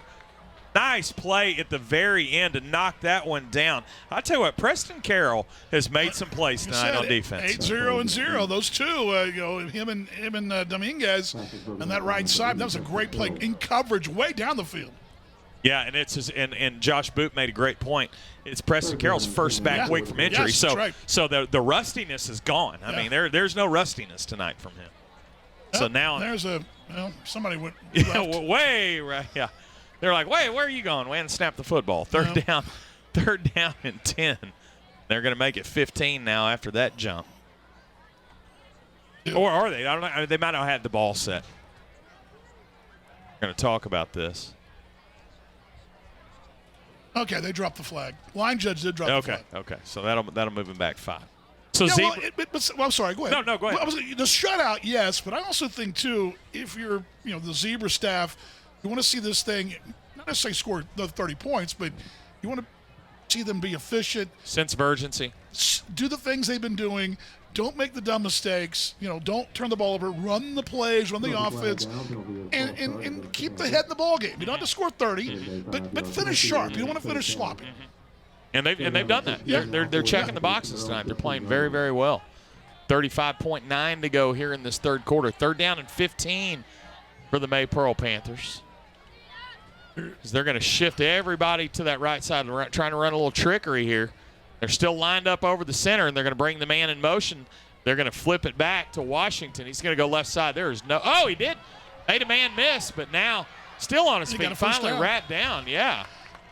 Boy, I'll credit him here because that was a shifty run. He made something out of nothing. Now he's down. R.J. Washington down here, slow to get up at the 34-yard line. Got the first down, but they had that – they lined everybody up like a pseudo swinging gate on the left side. They snap it back at an angle. And get this long wall for him to run down almost like an alley. Yeah. And down there. Looked like it looked like they almost, and again, I don't want to speculate, but it looked like that might have been like an ankle. Oh, it's okay. Well. Yeah, Josh is down there. Says it looks. Let's go to Josh. Josh, is Washington? Does it look like to you like he's cramping down there? Yeah, it looks like they're trying to stretch him out. It looks like it's a cramp more than anything down there in his in his calf. Right calf. Even nights like tonight, I mean, they got to stay hydrated. But they're finding every which way to get him the ball. I mean, it's almost like Travis Hunter, right? I mean, geez. Right. Yeah, the great. Well, and you saw that play right there. You were right in front of it, basically, right across from you. But a pseudo swinging gate right there. They just created a wall for him on the left side, and they're throwing something out there, trying to get something going. And really, Grandview defended it well. He just hit a seam. Josh, I got a question for you as Washington comes up before they come back to the line of scrimmage. Through 3 quarters of play tonight, you had to pick a player of the game. Who do you give it to? My mind goes Ryder Hayes for everything he's done with his arm and his legs tonight. Yeah. Had a good game tonight. 1st and 10 for Maypearl. Graf's going to go deep. Going down that side that Will Mathis is on, intended for Gage Upton. That one overthrown. Dan, before I get your vote, I want to give you mine. If I'm giving a vote here through 3 quarters of this ball game, I'm splitting it 5 ways. It's going to Nate Martinez, Peyton Holmes, Daniel Linhart, Easton Hadelberg, Kane Johnson. I couldn't argue with you that. I love the linemen, what they're doing, and I'm with you on that. They've been really good. They've been really good. 2nd down and 10 for Maypearl as they will give up the seam here. Oh, good run here from number 24. Panthers gets outside. That, of course, being Benigua, who's spelled R.J. Washington or J.T. Washington at times tonight. He's had 2 long runs when he spelled Washington. He's been plus side of the stat sheet. Picked up 12 there to move the chains for the Panthers. Josh tells us he got a great block from the back judge there to end the quarter. That is the end of the 3rd quarter. We're back for the 4th after the break. 34-0 Zebras on ZebraSportsNetwork.com.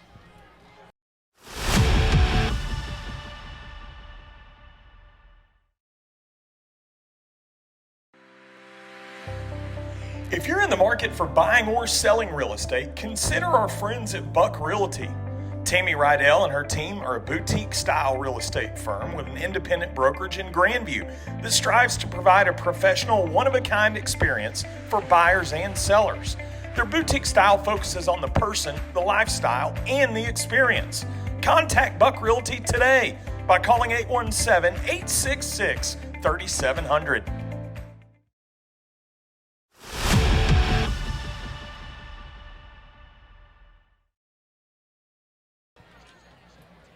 Back here for the 4th quarter, Brad Allred, Dan Vaughn in the booth with you. Josh Boop down on the field. Josh, I want to go to you. You were down there near that huddle. Talk about the message the Grandview coaches were sending heading into the 4th quarter.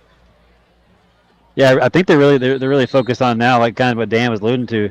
You and Dan, they want to preserve that shutout, and they kind of talked a little bit more about how to carry the receivers up the field, stuff like that. So, they know that Maypearl's trying to air it out against them right here, so they're trying to defend against that.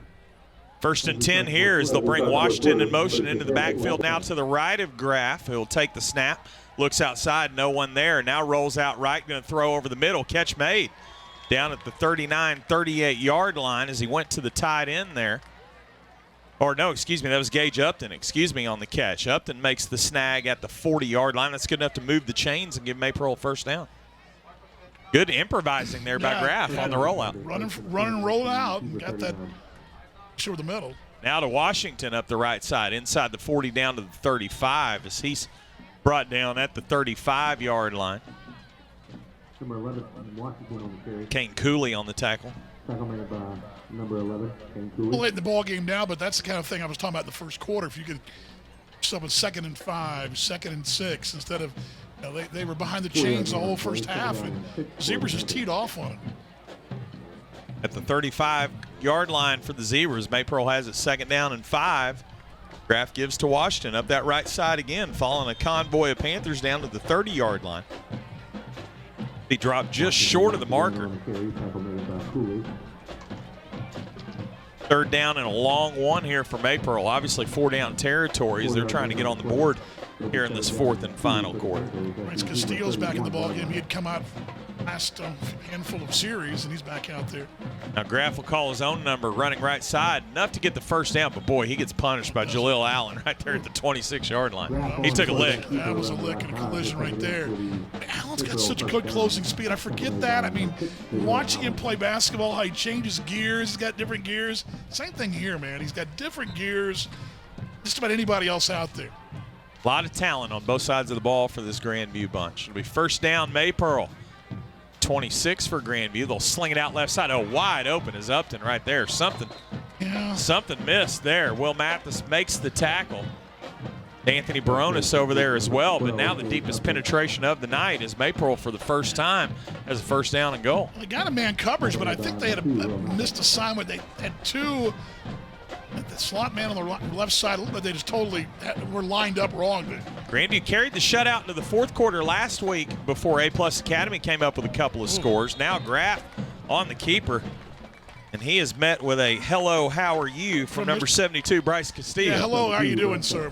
My name is Mr. Bryce Castillo. He just met you 2 yards back. They're closely acquainted. Yes. 2nd down and goal here for the Maypearl Panthers, 9:54 and counting, 34-0 Zebras. Now Washington in the backfield. They'll bring the man in motion as Graff will roll out right. He's looking for Washington, waiting for the play to develop, throws towards the end zone. Oh. That one almost intercepted. Caleb Quintero just had to go right to the hands there. He might have thought he had 6. If he catches that in stride, he's going the other direction. Twice tonight, Castillo has had it right there, or Quintero, excuse me, has had it right there. He was going to go.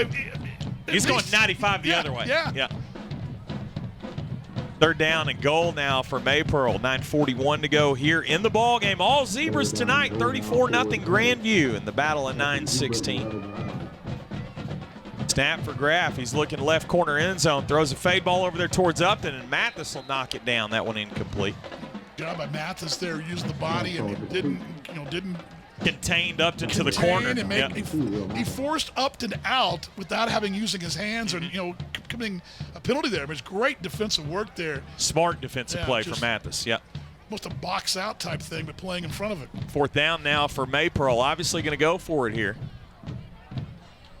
They'll come to the line of scrimmage, needing to find the end zone. Ball rests at the 11-yard line on the near hash for Graff, and the shotgun set takes the snap. He rolls out right. He's going to throw towards the end zone, and that one overthrown.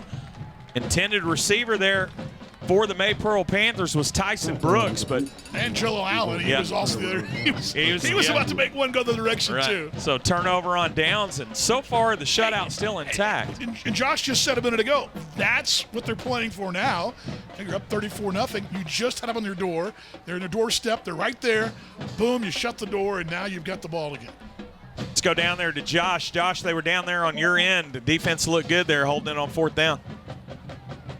Yeah, they did a great job right there of kind of preserving that shutout. And they tried to go to the corner a few times against Mathis, and there's a size mismatch right there, but he did a great job of holding his receivers. I mean, kind of look for more of this to happen here in the rest of the game. Now the Zebra offense will go back to work on 1st and 10 from their own 11. Hayes in the shotgun will roll left, call his own number, tried to follow Cannon, now cuts back up inside.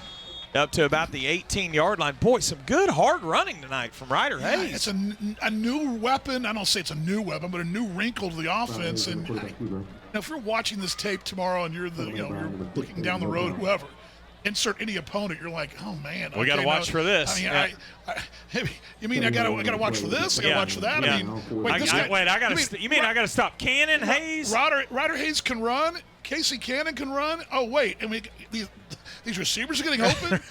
Oh wait, who's this number 6? Right. So 2nd down and 2 after an 8-yard gain, rolling right here. Hayes going to cut back up inside, crosses the 20. Oh, wow. What a block by Casey Cannon there. Oh, what a block right there. And I think I heard Josh on our headset, too. He saw it as well. Great block by Casey Cannon. Also, just that whole line out in front. Jake Masson again. Working hard. Pancake block here. Watch this replay. See the replay as he runs out pull. right. Boom, look at Cannon. Just take the guy on. Yeah, took him on. The new lineman there to clean it up. Now back to the live shot here as Grandview comes to the line of scrimmage from the 24-yard line. The turn and the give to Cannon. Comes up inside. Crosses the 30. Still on his feet. 35. Still moving. 40 all the way to the 41-yard line. That is 16 hard yards. Pumping the feet. And again, seeing black jerseys, those lineman numbers getting up with him as well. 54, 55. Seeing those guys also shuffling the feet down, helping in a convoy carry Casey Cannon, who just a scrum. Look at this. You see a great replay there, courtesy of our friends from LeMaster Custom Pools and B&B Muffler and Tire as Cannon, boy, making the plays there. Carter Collins as well. Carter had a great block there, just on those black jerseys along with them. To the 41-yard line, the Zebras have it on 1st down. They give Casey Cannon right side as he'll shoulder the first defender and get up to about the 45-yard line before eventually number 22, Evan Hasten, makes the tackle. About 3 yards with that contact with the shoulder there. That was boom, collision there. And something that Coach Ebner and I were talking about, they know that Casey Cannon loves the contact. It's okay to miss folks sometimes, too. He loves the contact. He welcomes it. He absolutely welcomes it. So now, Zebras, once again, they'll give to Cannon, but boy, met immediately, stacked up by a couple of different Maypearl defenders there in the backfield. Cannon wrestled down. We come up inside 7 minutes to go, approaching the 7-minute mark left in the ball game tonight. He's not going to let him outside there, and that's where they tried to force him to get him outside and get those shoulders going, east and west as opposed to north-south. And he's going north-south, as we've seen, boy. Whichever way the stadium sits, I guess we're actually facing more north-southeast, but tall task. Yes. Tall task to bring down number 8, no question. 3rd down and 8 for the Zebras here. They're on 43-yard line. Ryder Hayes is going to look to throw. Goes across the middle. Oh, look for Jalil Allen, just a bit overthrown. Intended receiver was Allen. Landry Sims applying the coverage. It was there, just a little high there. The punting team will come on, but a little bit high in the lead there. That ball sailed a handful of inches. Hope everyone's enjoying the broadcast tonight. Of course, would not be possible without all our fantastic sponsors. Our friends from Grandview Bank, Cleburne Fence, Burleson Nissan, B&C Exteriors, B&B Muffler and Tire, Kennedale Mansfield Plumbing, Heating and Air, Master Custom Pools, CA Stone, and Dozer Service as this punt will roll to a stop at about the 26-yard line. Shout out to our friends from Buck Realty and Twine Grounds, Kid Custom Welding and Construction, White Oak Veterinary Clinic, Sharp Wealth Management, Grandview Dental, Chaparral Golf Company, Salon 050. You see them all scrolling across the screen here. We could not do what we do without them. They make it possible for us to provide this platform. In fact, they provide the platform, and we're just the voices of it. But it doesn't happen without every one of our great sponsors. We certainly thank them for what they do to make this possible. 6:22 to go. Grandview trying to hold on to this shutout. 34-0 as Maypearl has the football back, but Grandview's going to take a timeout. We'll take one with them.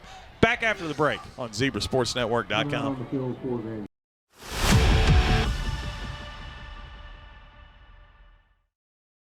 Hey Zebras, need a plumber? Check out KMP Plumbing, Heating, and Air. KMP is family owned and operated, serving the DFW Metroplex since 1985. KMP offers simple plumbing, heating, and air solutions for your home or business, as well as 24-hour emergency services. Schedule your service online today at kmpcorp.com. That's kmpcorp.com. KMP Plumbing, Heating, and Air.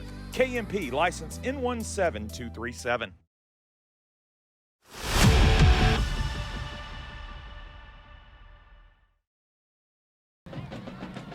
Back here from Grandview, it looks like Grandview going to go to a lot of the second unit here on defensively. It looks like Wesley Hanna's checked in on defense, a couple others. We'll get to those names as Graff will roll out, throw far side. That one incomplete. Cade Gann over there in the vicinity. Gavin Carroll also in the game for Grandview. Elijah Dominguez. A lot of the second unit getting some reps here late, Dan. Austin Pryor out there. Looks like, I think you mentioned Wesley Hanna, I believe, in here. I believe this is Troy Davis out there. I believe it's the entire second unit on defense here. Second down. Oh, and there's fumble on the snap. Graff will just go down. Elijah Dominguez in there. Austin Pryor. Boy, they smelled football there. So second unit in here defensively for the Zebras. Landon Ainsworth in the ball game. Back to the 16-yard line. The fumble on that exchange does Maypearl no favors. A third and a long way. Tune of about 20. 5:44 to go. Maypearl in no hurry at this point. Fake the give, roll out to Graff, looks back left. Washington stopped, as now they'll throw the ball deep. That one for Upton, but incomplete. He was looking back left to J.T. Washington, who just stopped in the route. He stopped the route as if he just stopped on the play. Stopped the play, and right there was Troy Davis was step for step right there as the tight end down that left side was Cage Upton once again. Tried to go for the home run ball to Upton, but overthrown. So fourth down, Jaleel Allen back deep for Grandview. He's on the big Zebra about the 45-yard line. Boy, this is my first time to talk about it back at home for the first time, but boy, this new turf, Dan, is fantastic. Walked it before the ball game. It's great, man. It's really good. It's in great shape, brand new surface. It's quite. It looks fantastic.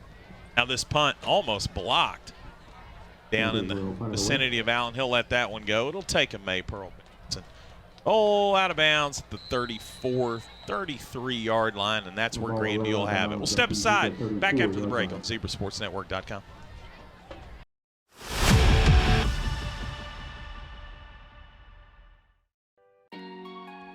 Hey Zebra fans, Brad Allred here, and if you're in the market for a new vehicle, whether it be a truck, car, SUV, I suggest you go visit our newest friends over at Burleson Nissan, located at 300 North Burleson Boulevard, right off I-35. They've got a fantastic selection, excellent service. I got my Nissan Titan there and have been happy ever since. Give them a call today, 817-484-3500, or visit them at burlesonnissan.com.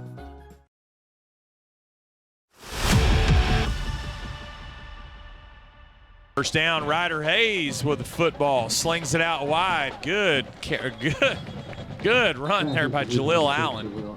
And we got a flag, though. It looked like that one's probably going to come back. They got it out. They got it out there quick.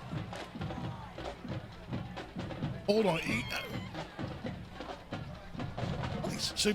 What did you see down there, Josh? Let's go to Josh. Josh, what did you see down there? Well, he got a hole on the kickout block out there on the left tackle. He got it immediately right at the line of scrimmage, so they'll back him up about 1st and 19, 1st and 20.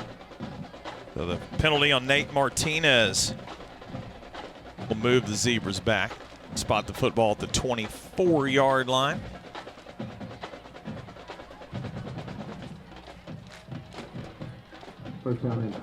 Inside 5 minutes to go on this one. First unit's in there. Back to work. Back to work. Bring your lunch pail. Give the cannon up the middle. Hard yards. Crosses the 25. Gets up to about the 28, 29-yard line. Boy, Casey Cannon is run for some tough yards tonight. I'd be interested to see what his numbers are. He's had some tough, hard-nosed yards. About 4.5 to go now. And 15 now for the Zebras at their own 29. Yeah. Yeah. Now hiring statistician. Yeah, we're looking for a statistician. I wrote down 78 earlier, and that's the last I wrote down, so I flunked. 34-0 here, Grandview. Hayes drops back. He's got all the time in the world. Now flushes out right. My goodness, does he have a lot of time. Now cuts up inside 30 and wrestled down about the 35-yard line. The tackle in the open field made by the Maypearl defender, that being Sean Haskins. You're a Texas Ranger fan tonight. Good news. Rangers win 8-5 as they close out Seattle.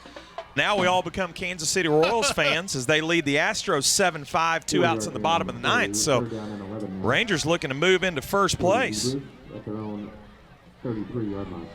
All alone in first if the Astros close it out. Or if the Royals close out the Astros, I should say. But right here, 3:30 to go, 34-0 Grandview. 3rd down and 11 for the Zebras. Shotgun set as Hayes takes the snap, gets it out to Cannon. Tries to cut the corner, 40-45, good enough for a first down. Spins up to the 47. He'll gain 14 to move the chains. Yeah, we talk about folks in space. Casey Cannon in space is just put the pedal to the metal and just go forward. It didn't matter if he had 5 defenders, he was going forward. May carry a couple with you, but a different kind of space with Casey Cannon out in that flat. The 46-yard line. We approach the 3-minute mark. Final 3 minutes of this one tonight. Another first down, courtesy of our friends from White Oak Veterinary Clinic. Give your pet the care they deserve today by calling our friends from White Oak. You can reach them at 817-242-3040. Now Casey Cannon again gets another carry. Boy, he's going to need a nice bath after this one tonight. No doubt. I mean, they did collapse on him, but you can see the line is really win the battle here, and he's just kind of picking his spots. Just really, obviously, with 2.5 left, that's worn this Maypearl club down. And Grandview, in my opinion, Dan, if you want to look to where the win began tonight, it's up front. It's at the line of scrimmage. Absolutely. Just leaning on them all night. First down here second down, for the Zebras. They give to Cannon. He spins it. Oh, what a hard hit he lays on that safety right there. About the 7th time, 8th time where he's into the secondary of the linebackers before he gets hit. I mean, that's how good the line's been up front. And Casey finally taps his head and says, hey, can I get a breather? And you deserve one, young man. Deserve one. Well, he's been good tonight, hasn't he? Yeah. Casey will come up.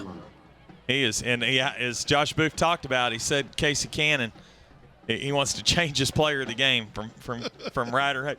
Hey, you can hand out a lot of footballs tonight. Sure. You give one to Ryder Hayes, you give one to Casey Cannon, you give one to that offensive line.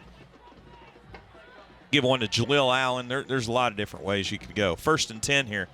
They'll give Elijah Dominguez first carry of the night. He'll get a couple of hard yards before a number of Panthers will stack him up at the 40. We're inside a 1.5 minutes to go on this one. All Grandview tonight looks like they're going to close the door on a shutout, Dan. They'll move to 4-1, and they'll move to 3-0 in district heading into the bye week. And doing it all, I would say, fairly impressive. I mean, you've had this thing in control really from the second quarter on. Everybody got involved. You had a lot. I don't think there's really anything to sniff at here. I mean, you didn't play sloppy. You didn't turn the ball over. We'll give the handoff again to Dominguez. Right side, he's wrapped up and dropped in the backfield. Couple of Panthers back there as we're inside a minute to go. You played a fairly clean game penalty-wise as well. You had the calls here and there. You had a couple holding calls, but in general, it's been your drives are efficient. Your everything you did tonight, very efficient. Big thanks, too, to Derek Dykus upstairs. What a job he's done with the camera work tonight. Derek's been fantastic. Didn't get to give him any love earlier, but he deserves some flowers because he's done the job tonight. Really good work for Derek. Nursing that foot, that broken toe. I know that can't feel good. So big shout out to Derek for the work he's done tonight. We thank him very much. As they'll give to Dominguez again, back up the middle, wrestled down at the 35-yard line, and what should be the final play of this ball game. All Grandview tonight. Zebras win by a final of 34-0. Want to thank all of our sponsors one more time, as you'll see there. names go across the screen as the teams will meet at midfield. Want to thank Grandview Bank, our title sponsor, Cleburne Defense, title sponsor, Burleson Nissan, B&C Exteriors, B&B Muffler and Tire, Kennedale Mansfield Plumbing, Heating and Air, LeMaster Custom Pools, all our great friends over at LeMaster, CA Stone and Dozer Service, Chad Stone, shout out to him tonight, my good friend Tammy Rydell and the folks over at Buck Realty, our friends at Entwine Grounds, Kid Custom Welding and Construction, White Oak Veterinary Clinic, Sharp Wealth Management, Grandview Dental, Chaparral Golf Company. Shout out to Travis Schmidt, who's put us with all the nice swag, the official apparel of ZSN. Our friends from Salon 050 as well. Thanks to everyone from the Zebra Sports Network making these broadcasts possible. Zebras tonight win in convincing fashion, 34-0. Grandview takes care of business tonight as the Zebras with an impressive win. Dan, final thoughts here on this one tonight. I was impressed. What I saw on video translated on here. I mean, you did what you had to do. And again, everything we talked about in the pregame, they checked every single box. Yeah. Everything Coach Ebner talked about with you, they checked the box. They did what they had to do. And I think they served a real notice here. They're playing a team that will step up in competition, perhaps what you played last week, not perhaps what you played last week, and you really look good doing it. And to me, it was the vast array of weapons that you used. Yeah. It wasn't just one guy, two guys, it was everybody. Mm-hmm. And you have enough weapons here to be a real scary club going forward. You know, before we go to tonight, we again, for the last time, we want to extend our prayers and our thoughts Absolutely. And our well wishes to the folks over that are grieving tonight. Yes. In Maypearl, the Wyatt Randall family. Our thoughts, our prayers are with you as the team standing in solidarity here as they leave the field. I know that they've been heavy on the hearts of Grandview, our neighbors from Maypearl, so we just wish you nothing but the best. And the Zebras tonight come away with a win. Final score 34-0. For my broadcast partner, Dan Vaughn, for my good friend down on the sidelines, Josh Boop, who did a great job tonight. Big thanks to Josh as well. Thanks to Derek Dykus upstairs with the camera work, to the best executive producer in the entire business, Rogelio Martinez. Brad Allred signing off from Grandview. Your final score tonight, it's not the A-Plus Academy Knights, it's the Maypearl Panthers, but you get the gist. I had to take my shot at Roe there. They were A-Plus tonight for the Zebras. They win tonight, though, by a final of 34-0. Off next week, the bye week. We're back on October 6th for the matchup with Inspired Vision. Until then, for everyone that made this one possible, and now for the great Rogelio Martinez, who gets the graphic up there the right way. He's so good, Dan. I had to find my shot. I had to. You don't get many of those. It's low-hanging fruit. You got to take it when you get it. When you get it. Yeah. DV, I had a blast with you, my man. Look forward to doing more of these. See you in 2 weeks. We'll do it. Until then, we're signing off from Grandview. Your final score tonight, the Grandview Zebras 34, the Maypearl Panthers 0. This has been a presentation of the Zebra Sports Network.